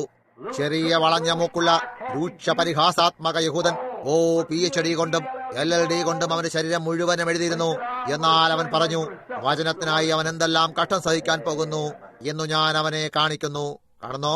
അത് മാത്രമല്ല, അവൻ അങ്ങനെ പൗലോസ് അവിടെ ആയിരുന്നു കൊണ്ട് വചനത്തെ കണ്ടിട്ട് അത് യേശു തന്നെ എന്ന് കണ്ടപ്പോൾ അവൻ എഴുന്നേറ്റ് തന്റെ കൈകളെ ഉയർത്തി അവനോട് കടിഞ്ഞാണിട്ടപ്പെട്ട് ദൈവത്തിന്റെ സ്നേഹം അവനെ വചനവുമായി കടിഞ്ഞാണിലാക്കി. അവൻ എന്റെ നാമത്തെ ജാതികളിലേക്ക് കൊണ്ടുപോകാൻ പോകുന്നു. അവിടേക്ക് അവൻ കടന്നുപോയി. മോശെ, ഞാൻ നിന്റെ പിതാക്കന്മാരുടെ ദൈവമാകുന്നു. ഞാൻ അബ്രഹാമിന്റെയും ഇസ്ഹാക്കിന്റെയും യാക്കോബിന്റെയും ദൈവമാകുന്നു. ഞാൻ അവരോട് വാഗ്ദത്തം ചെയ്തത് ഞാൻ ഓർക്കുന്നു. വാഗ്ദത്തം ചെയ്തതിന് നിന്റെ സമയം അടുത്തു വന്നിരിക്കുന്നു. എന്റെ ജനങ്ങളുടെ കഷ്ടത ഞാൻ കണ്ടു. ഞാൻ എന്റെ വാഗ്ദാനത്തെ ഓർക്കുന്നു. നിന്നെ പടച്ചമയം ധരിപ്പിക്കാനായി ഞാൻ ഇറങ്ങി വന്നിരിക്കുന്നു. വചനമെന്ത് പറയുന്നു എന്ന് നിനക്കറിയാം. നീ അവിടേക്ക് പോകാനുള്ള പടച്ചമയം ധരിപ്പിക്കാനായി അവിടേക്ക് ചെന്ന് എന്റെ ജനങ്ങളെ വിടുവിക്കാനുള്ള ശക്തിയാലുള്ള പടച്ചമയം ധരിപ്പിക്കാനായി ഞാൻ വന്നിരിക്കുന്നു. ഒരു സാക്ഷ്യത്തിനായി ആ വടി നിന്റെ കയ്യിലെടുത്തുകൊള്ളുക. കാരണം അതിനാൽ ഒരു അതിശയം പ്രവർത്തിച്ചിരുന്നത് നീ കണ്ടിരിക്കുന്നു. ദാവീദ് ഒരു കവണ വെച്ച് ചെയ്ത അതേ വിധം തന്നെ കാണുന്നു. തന്നെത്താൻ കടിഞ്ഞാനിട്ട് അവൻ അവിടേക്ക് പോയി. അവസാനം അവന് കീഴ്പ്പെടുന്ന അവനിലേക്ക് കടിഞ്ഞാനിടാൻ കഴിഞ്ഞ ദൈവത്തിന്റെ വചനം നീങ്ങുവോളം നീങ്ങാത്ത ഒരുവനെ ദൈവത്തിന് കിട്ടി. ഇന്നുള്ള ജനങ്ങളും അപ്രകാരം തന്നെ ചെയ്തിരുന്നെങ്കിൽ അത് കഴിഞ്ഞപ്പോൾ അവൻ അവന്റെ തടവുകാരനായി മാറി. ഒരു സ്നേഹത്തിന്റെ ബന്ധനായി, ദൈവത്തോട് സ്നേഹത്തിന്റെ ബന്ധനത്താൽ ദൈവ സ്നേഹത്തിന്റെ കീഴിൽ പൗലോസ് നുകം വെച്ചിരുന്നത് പോലെ നുകം വെച്ചവനായി തീർന്നു. പൗലോസിനെ പോലെ രണ്ടുപേരും ഒരുപോലെ പരിശീലിച്ചു. മിലിട്ടറിയുടെ കരുത്തിനാൽ ഇസ്രായേൽ മക്കളെ വിടുവിക്കാൻ മോശ പരിശീലിച്ചു എന്ന് നിങ്ങൾ അറിയുന്നു. പൗലോസോ ആ ദിവസത്തുണ്ടായിരുന്ന അവന്റെ മഹത്തായ സഭയുടെ അധികാരത്താൽ അവരെ റോമാക്കാരുടെ കയ്യിൽ നിന്നും വിടുവിച്ച് സ്വതന്ത്രരാക്കാൻ പരിശീലിച്ചു. ഗമാലിയലിന്റെ കീഴിൽ വലിയ സ്കൂളിൽ പരിശീലിച്ചു. അവർ രണ്ടുപേരും മരുഭൂമിയിലേക്ക് പോയി വ്യത്യസ്തരായ മനുഷ്യരായി മടങ്ങി വന്നു. രണ്ടാളും അഗ്നിസ്തംഭത്തെ കണ്ടു. രണ്ടുപേരും പ്രവാചകന്മാരായിരുന്നു. അത് ശരിയല്ലേ? അവർ രണ്ടുപേരും പ്രവാചകന്മാരായിരുന്നു. ഒരു വിമോചകനായി വരുമ്പോൾ അവർ രണ്ടുപേരോടും അഗ്നിസ്തംഭത്തിൽ നിന്നും സംസാരിച്ചു. കൃത്യമായും ശരി തന്നെ. അവിടെയായിരുന്നു അവർ. മരുഭൂമിയിലേക്ക് പോയി അവരുടെ വീടുകളെ വിട്ടു. കണ്ടുപിടിക്കാനായി മരുഭൂമിയിലേക്ക് പോയി. ദൈവത്തിന് ഇഷ്ടം കണ്ടുപിടിക്കാനായി അവരുടെ ജനങ്ങളെയും മറ്റെല്ലാത്തിനെയും വിട്ടുപേക്ഷിച്ചിട്ട് പോയി. കാണുന്നോ? അവർ ഒരു വിധത്തിൽ പരിശീലിക്കപ്പെട്ടിരുന്നു. ദൈവം അവരെ മറ്റൊന്നിലേക്ക് മാറ്റി. അവർ ആഗ്രഹിക്കുന്ന വിധത്തിൽ പ്രവർത്തിക്കാതെ അവർ ഏത് വിധത്തിൽ പ്രവർത്തിക്കണമെന്ന് ദൈവം ആഗ്രഹിക്കുന്നുവോ ആ വിധത്തിലായി അവർ സമ്പൂർണമായും തടവുകാരായി തീരേണ്ടി വന്നു. അവൻ ഇന്നലെയും ഇന്നും എന്നേക്കും അനന്യനാകുന്നു. ഇത് പറയാൻ നമ്മുടെ പക്കൽ മറ്റൊരു 10 നിമിഷം കൂടിയുണ്ടോ? ഞാൻ മറ്റൊരു വ്യക്തിയിലേക്ക് വളരെ വേഗത്തിൽ കടക്കുകയാണ്. എന്റെ മുൻപിൽ ഞാനിപ്പോൾ ഒരുവനെ കാണുന്നു. അവന്റെ പേര് യോസെഫ് എന്നാകുന്നു. അവൻ ഒരു തിരഞ്ഞെടുക്കപ്പെട്ട പുത്രനായിരുന്നു. അവൻ യേശുക്രിസ്തുവിന്റെ ഒരു സമ്പൂർണ്ണ മാതൃകയായിരുന്നു. അവനൊരു പ്രവാചകനായി ജനിച്ചു. അവൻ ഒരു പ്രവാചകനും കൂടെ ആയിരുന്നു. കാണുന്നോ? അവന് ദർശനങ്ങൾ കാണാൻ സാധിക്കുമായിരുന്നു. അവനൊരു ചെറിയ പയ്യനായിരിക്കുമ്പോൾ തന്നെ അവൻ സ്വയം ഒരു സിംഹാസനത്തിൽ ഇരിക്കുന്നതും അവന്റെ സഹോദരന്മാർ അവനെ നമസ്കരിക്കുന്നതായും ഒരു ദർശനം കണ്ടു. കാണുന്നോ? എന്നാൽ ശ്രദ്ധിക്കൂ, അവൻ ആയിത്തീർന്നു. അവൻ ഒരു മഹാൻ വ്യക്തിയായിരുന്നു എന്നവൻ അനുഭവപ്പെട്ടിരുന്നു. കാണുന്നോ? അവരെല്ലാവരും. എന്നാൽ ദൈവത്തിന് എന്തു ചെയ്യണമായിരുന്നു? മറ്റുള്ളവരോട് ചെയ്ത അതേ വിധത്തിൽ തന്നെ അവൻ അവരോടും ചെയ്തു. എന്തുകൊണ്ടെന്നാൽ മോശ ഒരു വിമോചകനായിരുന്നു. പൗലോസ് ഒരു വിമോചകനായിരുന്നു. ഇപ്പോഴിതാ യോസെഫും ഒരു വിമോചകനായിരുന്നു. അവൻ തന്റെ ജനങ്ങളെ ക്ഷാമത്തിൽ നിന്നും രക്ഷിച്ചു. ദൈവത്തിന് അവനോട് എന്തു ചെയ്യണമായിരുന്നു? അവനെ ജയിലിലിട്ടു. നേരെ അവനെ ജയിലിലിട്ടു. അതെ ശ്രീമാൻ. അവൻ തന്റെ സഹോദരന്മാരാൽ ഒരു മിസ്രയീമിന് വിൽക്കപ്പെട്ടിരുന്നു എന്നോർക്കുക. അവർ അവനെ പോത്തിഫറിന് വിറ്റു. പോത്തിഫർ അവന് ഒരൽപ്പം സ്വാതന്ത്ര്യം നൽകിയിരുന്നു. പിന്നീടുള്ള ആദ്യത്തെ കാര്യം നിങ്ങൾക്കറിയാമോ? അത് അവനിൽ നിന്ന് എടുത്തു മാറ്റി. അവിടെ അവൻ ജയിലിൽ നിന്ന് കരഞ്ഞുകൊണ്ടിരുന്നു. ദൈവം അതിനെ അഴിച്ചു മാറ്റേണ്ടതുണ്ട്. ഇപ്പോൾ ശ്രദ്ധിക്കൂ. എന്നാൽ എല്ലാ സമയത്തും അവൻ ആ ജയിലിലായിരിക്കുമ്പോൾ അവൻ ഒരു സിംഹാസനം ഇരിക്കാൻ പോകുന്നു എന്നും അവന്റെ സഹോദരന്മാർ അവനെ കുമ്പിടാൻ പോകുന്നു എന്നുമുള്ള ആ ദർശനം അവൻ ഓർക്കുമായിരുന്നു. കാരണം അവന്റെ ആ ദാനം ദൈവത്തിൽ നിന്നുള്ളതാണ് എന്ന് അവൻ അറിഞ്ഞിരുന്നു. അത് സംഭവിച്ചേ മതിയാവൂ എന്നവൻ അറിഞ്ഞിരുന്നു. ദൈവത്തിന്റെ വചനപ്രകാരം ഈ അവസാന ദിവസങ്ങളിൽ അവനൊരു സഭയുണ്ടാകാൻ പോകുന്നു. അവനൊരു ജനതയുണ്ടാകാൻ പോകുന്നു എന്നത് നമ്മുടെ മനസ്സിൽ വെച്ചിരിക്കാൻ മാത്രം നമുക്ക് സാധിച്ചെങ്കിൽ അവൻ വാഗ്ദത്തം ചെയ്തിരിക്കുന്ന ഈ കാര്യങ്ങളെ അവൻ അവയെ ചെയ്യാൻ പോകുന്നു. അവൻ ചെയ്യുമെന്ന് അവൻ പറഞ്ഞിരുന്നു. ആ സമയത്താണ് നാം ജീവിക്കുന്നത്. നാം അവിടെയായിരിക്കുന്നു. നാം വാസ്തവമായ ബദ്ധന്മാരായി അവനോട് കെട്ടുപണഞ്ഞവരായി അവന് കിട്ടാൻ അവൻ ശ്രമിച്ചുകൊണ്ടിരിക്കുന്നു. നിങ്ങൾ പാടിയിരുന്ന ആ പഴയ പാട്ട്, അപ്പോൾ ഞാൻ ദൈവവുമായി വലയം ചെയ്യപ്പെട്ടു, അത് കേട്ടിരിക്കുമല്ലോ. ഞാൻ ദൈവവുമായി വലയം ചെയ്യപ്പെടാൻ ആഗ്രഹിക്കുന്നു. ഇപ്പോൾ ഇവിടെയാണ് ഞാൻ അതിനെക്കുറിച്ച് ചിന്തിക്കുന്നത്. മറ്റൊന്നുമായിട്ടല്ലാതെ ദൈവവുമായി വലയം വെച്ചു കഴിഞ്ഞാൽ ദൈവം പോകുക എന്ന് പറഞ്ഞാൽ നിങ്ങൾ പോകുന്നു. ദൈവം ചെയ്യുക എന്ന് പറയുന്നത് മാത്രമേ നിങ്ങൾ ചെയ്യുകയുള്ളൂ. അപ്പോൾ നിങ്ങൾ ദൈവവുമായി വലയം ചെയ്യപ്പെട്ട് കഴിഞ്ഞിരിക്കുന്നു. അവൻ ചിന്തിച്ചു കൊണ്ടിരുന്നു എന്നത് ഓർത്തിരിക്കുക. അവനും സ്വയം തീർത്തും ഒരു തോൽവി അടഞ്ഞവനായി തീർന്നു. അവൻ അറിഞ്ഞിരുന്ന സകലതും, അവൻ മനസ്സിലാക്കിയിരുന്ന സകലതും, മറ്റെല്ലാറ്റിനാലും അവൻ ഒരു സമ്പൂർണ്ണ പരാജയമടഞ്ഞവനായി തീർന്നു. അത് പ്രവർത്തിച്ചില്ല. അവനെ ആരും തന്നെ കേൾക്കുകയില്ല എന്ന ഒരവസ്ഥയിലേക്ക് അവനെ അവൻ കൊണ്ടുവന്നു കഴിഞ്ഞിരുന്നു. അവൻ ഒരു ബദ്ധനായി തീർന്നിരുന്നു. കാണുന്നോ? അവിശ്വാസികൾ വിശ്വസിക്കുകയില്ല എന്ന ഒരു സാഹചര്യത്തിലേക്ക് അവനെ അവൻ കൊണ്ടുവന്നു.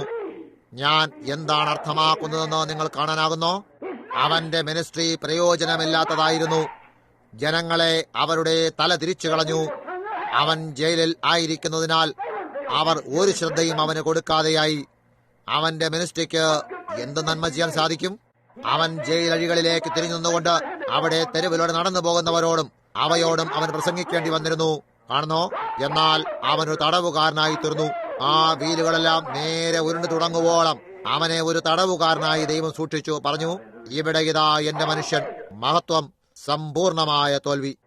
അവസാനം ദൈവം അവന്റെ ജയിലിൽ അവന്റെ അടുക്കലേക്ക് വന്നു. പൗലോസിനെയും മറ്റുള്ളവരെയും പോലെ അവൻ അവന്റെ അടുക്കലേക്ക് വന്നു. അവന് നൽകിയിരുന്ന ദാനത്താൽ അവിടെ നിന്നും അവനെ പുറത്തു കൊണ്ടുവരാനായി അവൻ അത് ഉപയോഗിച്ചു. അത് ശരിയാണ്. അവന്റെ ജയിലിൽ നിന്നും അവനെ പുറത്തു കൊണ്ടുവന്നു. അവൻ എന്താണ് ചെയ്തത്? അവന്റെ ജയിലിൽ നിന്നും അവനെ പുറത്തു കൊണ്ടുവന്ന ഉടൻ തന്നെ അവന്റെ രാജാവിനാൽ അവന് മുകളിലായി അവൻ മാത്രം അവന്റെ വശത്തിരിക്കാൻ രാജാവിനാൽ അവൻ അധികാരം നൽകി. അവനെ ജയിലിന്റെ മുറിയിൽ നിന്നും അധികാരം നൽകാനായി കൊണ്ടുവന്നു. അതുവരെയും അവൻ പറഞ്ഞിരുന്നത് സംഭവിക്കുവോളം. ആമേൻ. അവന്റെ ജയിലിൽ അവൻ ഒരു ഉദ്ദേശത്തിനായിട്ടാണ് പിറന്നതെന്ന് അവൻ തുടർച്ചയായി ഓർത്തിരുന്നു. അവൻ ഒരു രാജാവിന് വശത്തായിരിക്കാൻ പോകുന്നു. മറ്റുള്ള എല്ലാവരും അവനെ മുട്ടുമടക്കിക്കൊണ്ട് കുമ്പിടാൻ പോകുന്നു.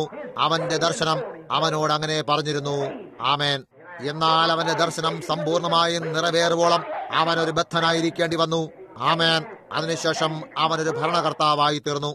അവൻ തന്റെ ജയിലിലെ വീട്ടിൽ നിന്നും ദൈവവചനത്തിന്റെ ഒരു ബദ്ധനായി തീർന്നപ്പോൾ ദൈവം അവന്റെ വായിൽ കൊണ്ടുവരുന്നത് മാത്രമേ അവന് പറയാനാകുമായിരുന്നുള്ളൂ. പിന്നെ ദൈവം അതിലൂടെ പ്രവർത്തിച്ചിരുന്നു. ശ്രദ്ധിക്കൂ, മോശയ്ക്ക് തന്റെ സ്വന്തം ഇഷ്ടത്താൽ ഫറവോന്റെ രാജകുമാരികളെ ബന്ധിക്കാനുള്ള അധികാരമുണ്ടായിരുന്നു. നീ ഈ മലയോട് നീങ്ങിപ്പോക എന്ന് പറഞ്ഞാൽ ഫറവോന്റെ രാജകുമാരികളെ അവർ ബന്ധിക്കാനുള്ള അധികാരമുണ്ടായിരുന്നു. അവർ ഡീക്കന്മാരോ പ്രിസ്ബിറ്റേറിയന്മാരോ അതുമല്ല അവർ സ്റ്റേറ്റ് പ്രിസ്ബിറ്റേറിയന്മാരോ ആരായിരുന്നാലും കാര്യമില്ല. അവൻ പറയും, ഞാൻ നിന്നെ ബന്ധിക്കുന്നു.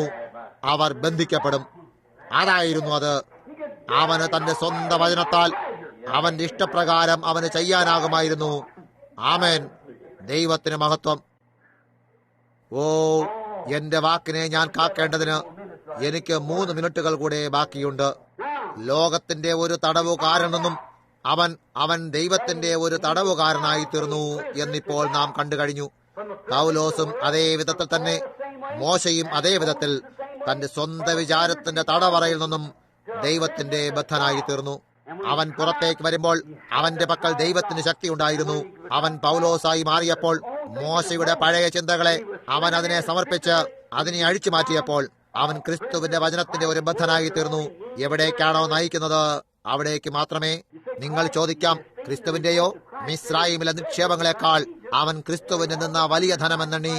അതുകൊണ്ട് അവൻ പൗലോസ് ആയിരുന്നത് പോലെ തന്നെ അവനും ക്രിസ്തുവിന്റെ ബദ്ധനായിരുന്നു. ഓർക്കൂ, അവർ 3 പേരും പ്രവാചകന്മാരായിരുന്നു. കാണുന്നോ? അവരുടെ സ്വന്തം ചിന്തകളിൽ നിന്നും ദൈവത്തിന്റെ വഴികളിലേക്കും ഇഷ്ടത്തിലേക്കുമായി തീർന്ന ഒരു ബദ്ധനായി തീരേണ്ടതിന് അവരെ അവർ കെട്ടഴിച്ചു വിട്ടിരുന്നു. ഇപ്പോൾ പിന്നെയും നാം ഓർക്കേണ്ടതായിട്ടുള്ളത് അവന്റെ സ്വന്തം വചനത്താൽ അവന് ബന്ധിക്കാൻ കഴിയുമായിരുന്നു എന്നുള്ളതാണ്. എന്റെ രാജാവിന്റെ നാമത്തിൽ ഞാൻ നിന്നെ സ്വതന്ത്രനാക്കുന്നു എന്ന് അവന് പറയാനാകുമായിരുന്നു. ആമേൻ. യോസഫിനെ ഫറവോൻ തന്റെ മകനാക്കിയിരുന്നു. ക്രിസ്തു തന്റെ പ്രേമത്തിന്റെ തടവുകാരെ അവന്റെ പുത്രന്മാരാക്കുന്നു. അവനുണ്ടായിരുന്ന അതേ ശക്തി തന്നെ അവൻ അവർക്ക് അധികാരങ്ങളായി കൊടുക്കുന്നു. വിശുദ്ധ യോഹന്നാൻ 14:12 എന്നിൽ വിശ്വസിക്കുന്നവൻ നോക്കൂ, ഞാൻ ചെയ്യുന്ന പ്രവൃത്തികൾ തന്നെ അവനും ചെയ്യും, ഇതിലധികവും അവൻ ചെയ്യും. ഇപ്പോൾ ക്രിസ്തുവിന്റെ സ്നേഹത്തിന്റെ തടവുകാരൻ തന്റെ രാജാവിനാൽ അത് ക്രിസ്തുവാകുന്നു, അധികാരപ്പെടുത്തിയിരിക്കുന്നു. ആമേൻ. സത്യമായി ഞാൻ നിങ്ങളോട് പറയുന്നു, നിങ്ങൾ ഈ മലയോട് നീങ്ങിപ്പോകുക എന്ന് ഹൃദയത്തിൽ സംശയിക്കാതെ വിശ്വസിച്ചുകൊണ്ട് പറഞ്ഞാൽ നിങ്ങൾ പറഞ്ഞത് തന്നെ സംഭവിക്കും. നിങ്ങൾ എന്നിലും എന്റെ വചനം നിങ്ങളിലും വസിച്ചാൽ നിങ്ങൾ എന്നോട് മുഖം പറ്റിയിരിക്കുന്നെങ്കിൽ, കാരണം അവനും അവന്റെ വചനവും ഒന്ന് തന്നെ. ആദിയിൽ വചനമുണ്ടായിരുന്നു, വചനം ദൈവത്തോടുകൂടെയായിരുന്നു. വചനം ജഡമായി തീർന്ന് നമ്മുടെ ഇടയിൽ പാർത്തു. ഇന്നലെയും ഇന്നും എന്നേക്കും അനന്യനായിരിക്കുന്നു. നീ എന്നിൽ വിശ്വസിക്കുമെങ്കിൽ, ഇവിടെയും അവിടെയുമല്ല, എന്നിൽ വസിക്കുകയും എന്റെ വചനം നിങ്ങളിൽ വസിക്കുകയും ചെയ്താൽ നിങ്ങൾ ആഗ്രഹിക്കുന്ന എന്തും ചോദിക്കൂ. അഥവാ നിങ്ങളുടെ ആഗ്രഹം എന്താണ് അത് നിങ്ങൾക്കായി ചെയ്യപ്പെടും. അവന് അധികാരമുണ്ടായിരുന്നു. ശ്രദ്ധിക്കൂ, അവൻ പുറത്തേക്ക് വരുന്നതിന് മുമ്പ് തന്നെ അവനെ പുറത്തെടുത്ത് വടിച്ചു മാറ്റണമായിരുന്നു. തന്റെ രാജാവിനെ സന്ധിക്കുന്നതിന് മുമ്പ് ഒരു ചില കാര്യങ്ങൾ അവനിൽ നിന്നും വടിച്ചു മാറ്റണമായിരുന്നു. കാണുന്നോ? ചില നേരങ്ങളിൽ അപ്രകാരം തന്റെ ജനങ്ങളെ പുറത്തേക്കെടുത്ത് അവരുടേതായ ചില സ്വന്തം ഇഷ്ടങ്ങളെ വടിച്ചു മാറ്റിക്കൊണ്ട് അവർ ആഗ്രഹിക്കുന്ന പ്രകാരം അത് ചെയ്യാനാകില്ലെന്ന് കാണിച്ചിരുന്നു. ഞാൻ എന്താണ് അർത്ഥമാക്കുന്നതെന്ന് നിങ്ങൾ മനസ്സിലാക്കുന്നു. അവരെന്താണ് ചെയ്യാൻ ആഗ്രഹിക്കുന്നത് അത് ചെയ്യാനുള്ള സ്വാതന്ത്ര്യം അവർക്കില്ലാതെ പോകുന്നു. ക്രിസ്തുവിന്റെ പൂർണ്ണ ശക്തിയിലേക്കെത്തി ഒരു സ്നേഹ അടിമയായി തീരും മുമ്പേ അവരെ വടിച്ചു വൃത്തിയാക്കിയ ശേഷം സമർപ്പിക്കേണ്ടിയിരിക്കുന്നു. അത് ചെയ്യാനായി ചില നേരങ്ങളിൽ അവരെ വടിച്ചു കളയാനായി അവരെ മരുഭൂമിയിലേക്ക് കൊണ്ടുപോകുന്നു. അതിനുശേഷം അഭിഷേകം ചെയ്തവരായി അവരായിത്തീരണം എന്നവൻ നിയമിച്ചിരുന്ന ഉദ്ദേശത്തിനായി അവരെ പുറത്തു കൊണ്ടുവരുന്നു. ഞാൻ എന്താണ് അർത്ഥമാക്കുന്നതെന്ന് കാണുന്നോ? സഹോദരന്മാരെ, നാം അന്ത്യകാലത്താകുന്നു. മറ്റുള്ള എല്ലാ സമയത്തും അവൻ എന്തു ചെയ്തിരുന്നു എന്ന് ഓർത്തിരിക്കൂ. അവൻ സദാസമയവും ഒരു മനുഷ്യനെടുത്ത് അവന്റെ സ്വന്തമായതിനെ ഉപേക്ഷിപ്പിച്ച് അവനെ തന്റെ ബദ്ധനാക്കി തീർക്കുന്നു. ദൈവേഷ്ടം അറിയേണ്ടതിനും ദൈവത്തെ പിൻപറ്റാനുമായി അവൻ അറിയുന്ന സകലത്തെയും അവന്റെ സകല പരിശീലനത്തെയും മറ്റുള്ള എല്ലാത്തിനെയും മറക്കേണ്ടതായിട്ടുണ്ട്. മനുഷ്യൻ ചെയ്തുകൊണ്ടിരിക്കുന്നതിനെയും ദൈവത്തെയും അവൻ ഒരേ സമയത്ത് പിൻപറ്റാൻ സാധിക്കില്ല. അതൊന്നും മറ്റേതുമായി വിരുദ്ധമായിട്ടുള്ളതാകുന്നു. ഒരേ സമയം നിങ്ങൾക്ക് കിഴക്കോട്ടും പടിഞ്ഞാറോട്ടും യാത്ര ചെയ്യാൻ കഴിയില്ല. ഒരേ സമയം നിങ്ങൾക്ക് ഇടത്തോട്ടും വലത്തോട്ടും യാത്ര ചെയ്യാനാകില്ല. ഒരേ സമയം തന്നെ നിങ്ങൾക്ക് തെറ്റും ശരിയും ചെയ്യാൻ സാധിക്കുകയില്ല. ദൈവത്തെയും മനുഷ്യനെ നിങ്ങൾക്ക് ഒരേ സമയം പിൻപറ്റാൻ സാധിക്കില്ല. ഇല്ല സാർ, ഒന്നുകിൽ നിങ്ങൾ ദൈവത്തെ അല്ലെങ്കിൽ മനുഷ്യനെ പിൻപറ്റേണ്ടതുണ്ട്. ഇപ്പോൾ പിന്നെ നിങ്ങൾ ദൈവത്തെ പിൻപറ്റിക്കൊണ്ട് നിങ്ങളെ സ്വയം ദൈവത്തിന് സമർപ്പിച്ചിരിക്കുന്നു എങ്കിൽ നിങ്ങൾ ആ ദൈവത്തിന്റെ, ആ വചനത്തിന്റെ, ആ ഇഷ്ടത്തിന്റെ ഒരു തടവുകാരനാകുന്നു. മറ്റെന്തു പറഞ്ഞാലും കാര്യമല്ല, നിങ്ങൾ അതിന്റെ ഒരു തടവുകാരനായി മാറിക്കഴിഞ്ഞിരിക്കുന്നു. കേൾക്കൂ, നാം അന്ത്യസമയത്തായിരിക്കുന്നു. അവസാന ചില നിമിഷങ്ങൾ മാത്രം ഒഴുകിക്കൊണ്ടിരിക്കുമ്പോൾ ഞാനിത് വിനയത്തോടും ബഹുമാനത്തോടും കൂടെ പറയട്ടെ. നോക്കൂ, എന്റെ അഭിപ്രായത്തിൽ ദൈവം എന്തു നോക്കുന്നു എന്നാൽ കൊയ്ത്തിനായിട്ടുള്ള ഒരു ആയുധത്തെ കണ്ടുപിടിക്കണം. ഈ അവസാന ദിവസത്തിൽ ചെയ്തിരിക്കും, തികച്ചും ചെയ്തിരിക്കണം. നിലത്തെ മെതിക്കാനുള്ള ഒരു ആയുധം അവന് കണ്ടുപിടിക്കേണ്ടതുണ്ട്. ഏതൊരു കൃഷിക്കാരനും അവൻ തന്റെ വിളവെടുപ്പിന് പോകുമ്പോൾ അവനത് ചെയ്യുന്നത് ഒരു ആയുധം ഉപയോഗിച്ചാണ്. തീർച്ചയായും വിത്ത് മതിക്കുന്നതിന് ഏതെങ്കിലും ഉപകരണം അവൻ മൂർച്ചയുള്ള ഒരു അരിവാളോ മറ്റോ എടുത്തിരിക്കും. വിളവ് പാകമായിരിക്കുന്നു. ദൈവമേ, ഞങ്ങളെ നിന്റെ കൈകളിൽ എടുക്കണമേ. നിന്റെ സ്നേഹത്തിന്റെ ബന്ധനത്താലുള്ള ദാസന്മാരായി ഞങ്ങളെ മാറ്റണമേ.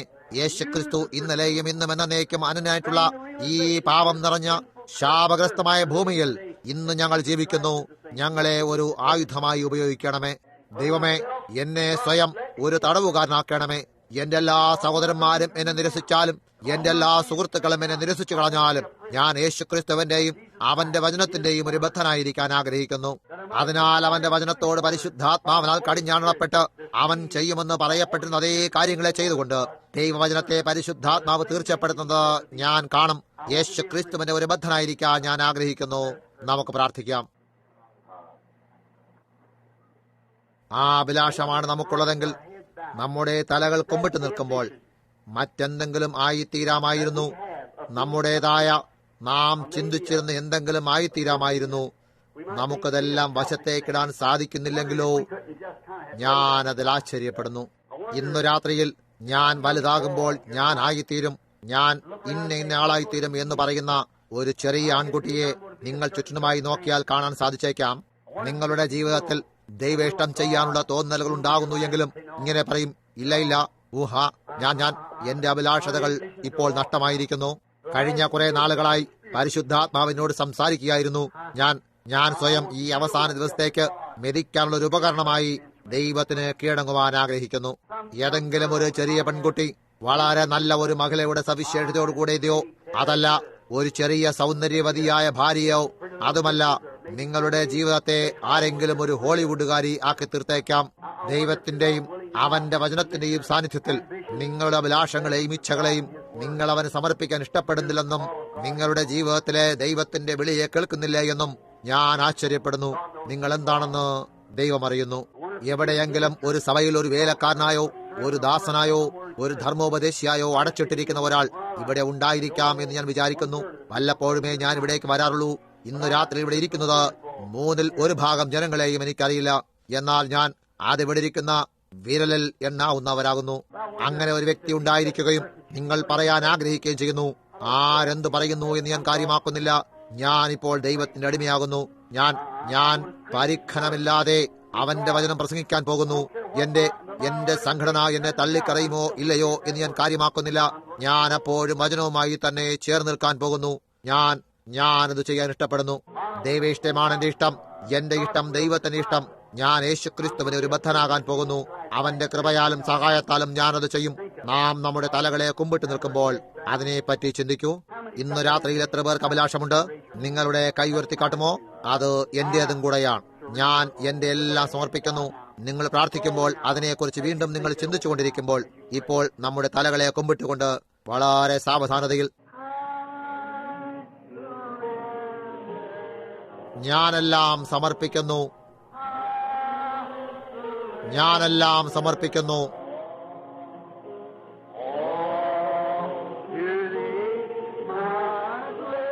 എല്ലാം അങ്ങേക്ക് എന്റെ അനുഗ്രഹീത രക്ഷക. ഞാനെല്ലാം സമർപ്പിക്കുന്നു. അത് വാസ്തവമായി നിങ്ങൾ അർത്ഥമാക്കുന്നുണ്ടോ? ഞാൻ ബദ്ധനായിരിക്കാൻ ആഗ്രഹിക്കുന്നു. എന്നെ എടുക്കണമേ കർത്താവേ. ഇന്ന് രാത്രിയിൽ എന്നെ കുശവന്റെ വീട്ടിലേക്ക് എടുത്തുകൊണ്ടു പോകണമേ. അവിടെ വെച്ച് എന്നെ മുഴുവനുമായി ഉടച്ച് എന്നെ വീണ്ടും പണിയണമേ. അങ്ങേക്ക് എന്റെ അനുഗ്രഹീത രക്ഷക. ഞാനെല്ലാം സമർപ്പിക്കുന്നു. സ്വർഗീയ പിതാവേ, പാട്ട് തുടർന്നും പാടിക്കൊണ്ടിരിക്കുമ്പോൾ ഞാൻ പാട്ട് നിർത്തി നിന്നോട് സംസാരിക്കാൻ ഈ സമയം ഏറ്റവും ആദായപ്രദമായതെന്ന് ഞാൻ വിചാരിക്കുന്നു. ഞാനെല്ലാം സമർപ്പിക്കുന്നു എന്ന് ജനങ്ങൾ ചിന്തിക്കുമ്പോൾ, പിതാവേ, ഇത് ചെയ്യാനുള്ള അവസരം ഇതാണെന്നതുപോലെ ഞങ്ങൾ ഇത് ചെയ്യട്ടെ. ഞങ്ങൾ ആത്മാർത്ഥതയോടെ കടന്നു വരാനിടയാകട്ടെ. ഇത് ആയിരുന്നത് പോലെ അലക്കപ്പെട്ട വസ്ത്രങ്ങളും കഴുകപ്പെട്ട ഹൃദയങ്ങളും കഴുകപ്പെട്ട ഇച്ഛകളും കഴുകപ്പെട്ട അഭിലാഷങ്ങളുമായി ഞങ്ങളെ തന്നെ സമർപ്പിച്ചുകൊണ്ട് കർത്താവിന്റെ മേശയിലേക്ക് വരാനിടയാകട്ടെ. ദൈവം തന്റെ വചനമെടുത്ത് ദൈവത്തിന്റെ വചനവുമായി നമ്മെ അതുമായി നുകം വയ്ക്കാനിടയാകട്ടെ. നുകത്തിന്റെ ശബ്ദം നമ്മുടെ ഹൃദയത്തിന്റെ ചുറ്റിലുമായി കേൾക്കുമ്പോൾ ഇപ്പോൾ നമ്മെ പരിശുദ്ധാത്മാവ് എടുക്കാനായിട്ട് ഇന്നു രാത്രി മുതൽ ഞാൻ നിന്റെ വചനത്തിന്മേലെടുക്കുന്നു. ഇപ്പോൾ നിങ്ങളുടെ സ്വന്തം വിചാരങ്ങളെ ചിന്തിക്കരുത്. എന്റെ വിചാരങ്ങളെ ചിന്തിക്കുക. എന്റെ ഇഷ്ടത്തെപ്പറ്റി ചിന്തിക്കുക. ഞാൻ നിന്നെ നയിക്കും. ദൈവമേ, അതൊരു പ്രവൃത്തി പരിചയമായി ഞങ്ങളെ ഓരോരുത്തരെയും നയിച്ചാലും. ഈ ചെറുപ്പക്കാരായ ജനങ്ങൾ ഇവിടെ ഇരിക്കുന്നു. ഭാര്യയും ഭർത്താവും, ചിലർ ഭാര്യയും ഭർത്താവുമായി തീരാൻ പോകുന്നു. പ്രായമേറിയവരായി അവർ ഇവിടെ ഇരിക്കുന്നു. അത് വളരെയേറെ യാത്ര ചെയ്തിരിക്കുന്നു. ധർമ്മോപദേശികളാകുന്നു. മാത്രമല്ല കർത്താവേ, സഹോദരൻ നേവിലെ ഇവിടെയുണ്ട്. ഞാൻ കോണിയുടെ വളരെ മുകളിലായിരിക്കുന്നു. ഞങ്ങളുടെ ദിവസങ്ങൾ ഇപ്പോൾ എണ്ണപ്പെട്ടിരിക്കുന്നു. ഞങ്ങളുടെ കാലടികളെ ഞങ്ങൾ വെച്ചിരുന്നതെന്നും വളരെ ശ്രദ്ധയോടെ വെക്കേണ്ടതായിട്ടുണ്ട്. ഞങ്ങൾ എവിടെയാണ് കാൽ വെക്കുന്നത് എന്ന് ഞങ്ങൾ ശ്രദ്ധിക്കേണ്ടതുണ്ട്. ഒരിക്കൽ ഞങ്ങൾ ആയിരുന്നത് പോലെ ജഡീകമായി സംസാരിച്ചാൽ ഞങ്ങൾ കാൽ വയ്ക്കുന്നിടം ശരിയാണോ എന്നറിയാനാകില്ല. എന്നാൽ കർത്താവെ, ഈ ജഡീക ജീവിതം മാഞ്ഞുപോയിക്കൊണ്ടിരിക്കുന്നത് ഞങ്ങൾ കാണുമ്പോൾ നീ ഞങ്ങളെ കയ്യിലെടുക്കാതിരുന്നാൽ ഞങ്ങളുടെ ഒരു കാൽച്ചുവടും തീർച്ചയുള്ളതാകില്ല. ഇപ്പോൾ ദൈവമേ, ഞങ്ങൾ എടുക്കണമേ. നീ ചെയ്യുമോ? ഞങ്ങളുടെ ഹൃദയങ്ങളെയും ഞങ്ങളുടെ ഇഷ്ടങ്ങളെയും നിന്റെ സ്വന്തം കയ്യിലെടുത്ത് ഞങ്ങളെ ഇന്നു രാത്രിയിൽ വചനത്തിന്റെ ക്രിസ്തുവിന്റെ ബദ്ധന്മാരാക്കി തീർക്കണമേ. ഞങ്ങളിവിടെ ദൈവികമായ ജീവിതം ജീവിക്കാനിടയാകട്ടെ. ഈ സ്ത്രീകളും ഈ ചെറുപ്പക്കാരായ സ്ത്രീകളും ഈ ചെറുപ്പക്കാരായ പുരുഷന്മാരും ആൺകുട്ടികളും പെൺകുട്ടികളും അവരുടെ ജീവിതത്തെ സമർപ്പിക്കാനിടയാകട്ടെ. കർത്താവേ, അവരുടെ അഭിലാഷം യേശുക്രിസ്തുവിനെ സേവിക്കുക എന്നതായി തീരട്ടെ. അവന്റെ ദിവ്യ ആഗ്രഹത്തിനും ഇഷ്ടത്തിനുമായി ഞങ്ങളെ അവന്റെ ഒരു ബദ്ധനാക്കണമേ. ഇതനുവദിക്കണം കർത്താവേ. ഇത്രയും മാത്രമേ എനിക്ക് ചെയ്യാൻ അറിയാവൂ കർത്താവേ. ഈ കുറച്ചു മുറിഞ്ഞ വാക്കുകൾ അവയെല്ലാം ശരിയായി നീ പെറുക്കി വെക്കുമെന്ന് ഞാൻ ആശിക്കുന്നു. കാരണം ഇവിടെ ചൂടായിരിക്കുകയും ജനങ്ങൾ കേൾക്കാൻ ആഗ്രഹിക്കുകയും ചെയ്യുന്നു. എന്നാൽ ഇത് വളരെ ചൂടാകുന്നു. അനേകർക്ക് വീട്ടിലേക്ക് പോകാനും വളരെ നേരത്തെ ജോലിക്ക് പോകേണ്ടതുണ്ട്. അതിനിടയാകട്ടെ. എന്നാൽ ഒരു തടവുകാരൻ എന്ന ആ വിത്തുകൾ അവരുടെ ഹൃദയത്തിൽ കിടക്കാനിടയാകട്ടെ. വീട്ടിലേക്ക് പോയി ഭാര്യയോട് പറയുക, അവരിന്ന് ഉച്ച കഴിഞ്ഞിട്ടോ ഈ വൈകിട്ടോ കിടക്കരികിൽ പ്രാർത്ഥനയ്ക്കായി തയ്യാറെടുക്കുമ്പോൾ ഒരാൾ മറ്റേയാളിനെ നോക്കി ഇങ്ങനെ ചോദിക്കുക, പ്രിയേ, അതിനെപ്പറ്റി ഇന്ന് രാത്രിയിൽ എന്താണ്? ക്രിസ്തുവിന്റെ ബദ്ധനായും അവന്റെ ഇഷ്ടത്തിനായും നാം വാസ്തവമായും മാറേണ്ടതുണ്ടോ? അതല്ല നമ്മുടെ ഇഷ്ടപ്രകാരം പ്രവർത്തിച്ചുകൊണ്ടിരിക്കണമോ? എല്ലായിടത്തും അനേക ചെറുപ്പക്കാരായ പുരുഷന്മാരും ചെറുപ്പക്കാരി സ്ത്രീകളും, പ്രത്യേകിച്ചും ഇന്ന് രാത്രിയിൽ സന്ദേശം കേട്ടവർ, എന്നെ തന്നെ മറന്നുകൊണ്ട് ഒരു തടവുകാരനാകാൻ ഞാൻ ആഗ്രഹിക്കുന്നു. അതേ ചോദ്യം തന്നെ ചോദിക്കാനിടയാകുമോ? തന്റെ ജീവൻ രക്ഷിപ്പാനിച്ചാൽ അതിനെ കളയും. എന്റെ നിമിത്തം ആരെങ്കിലും തന്റെ ജീവനെ കളഞ്ഞാൽ അതിനെ കണ്ടെത്തും. പിതാവേ, അതങ്ങനെയാണെന്ന് ഞങ്ങൾ അറിയുന്നു. നിന്റെ ഒരു ബദ്ധനായി തീർന്ന് ഞങ്ങളുടെ സ്വന്തം അഭിലാഷങ്ങളെയും സ്വന്തം ആഗ്രഹങ്ങളെയും നഷ്ടപ്പെടുത്തി നിന്റെ അതിനെ കണ്ടുപിടിച്ചാൽ അപ്പോൾ ഞങ്ങൾക്ക് നിത്യജീവൻ ഉണ്ടാകും. അത് അനുവദിക്കണം കർത്താവേ. അതിനെ നിന്റെ കൈകളിലേക്ക് സമർപ്പിക്കുക എന്ന ഒരേ ഒരു കാര്യമേ എനിക്കിപ്പോൾ അറിയാവൂ. അത് ഫലവത്തായി തീർന്നിട്ട് അവസാന കാലത്തെ വിളവെടുപ്പിന്റെ മഹത്വം വലുതുമായ ആയുധങ്ങളെ ഉളവാക്കാനിടയാകട്ടെ. പുരുഷന്മാരും സ്ത്രീകളും ആൺകുട്ടികളും പെൺകുട്ടികളും ദൈവേഷ്ടത്തിനായി സമ്പൂർണമായി കീഴടങ്ങി യേശു ക്രിസ്തുവിന്റെ അവന്റെ സ്നേഹത്തിന്റെ ക്രിസ്തുവിന്റെ ദിവ്യ സ്നേഹത്തിന്റെ വിലങ്ങനാലുള്ള ചങ്ങലയാൽ ബദ്ധന്മാരായി തീരട്ടെ. ഇത് ഞങ്ങൾ അവന്റെ നാമത്തിൽ ചോദിക്കുന്നു.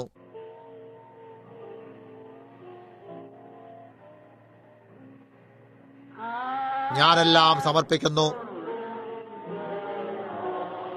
നമുക്ക് എഴുന്നേറ്റ് നിൽക്കാം. ഞാനെല്ലാം സമർപ്പിക്കുന്നു.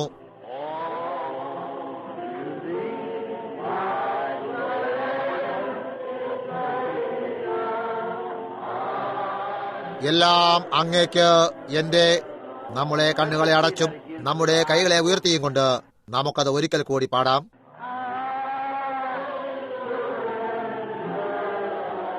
ഞാനെല്ലാം സമർപ്പിക്കുന്നു. ഞാനെല്ലാം സമർപ്പിക്കുന്നു.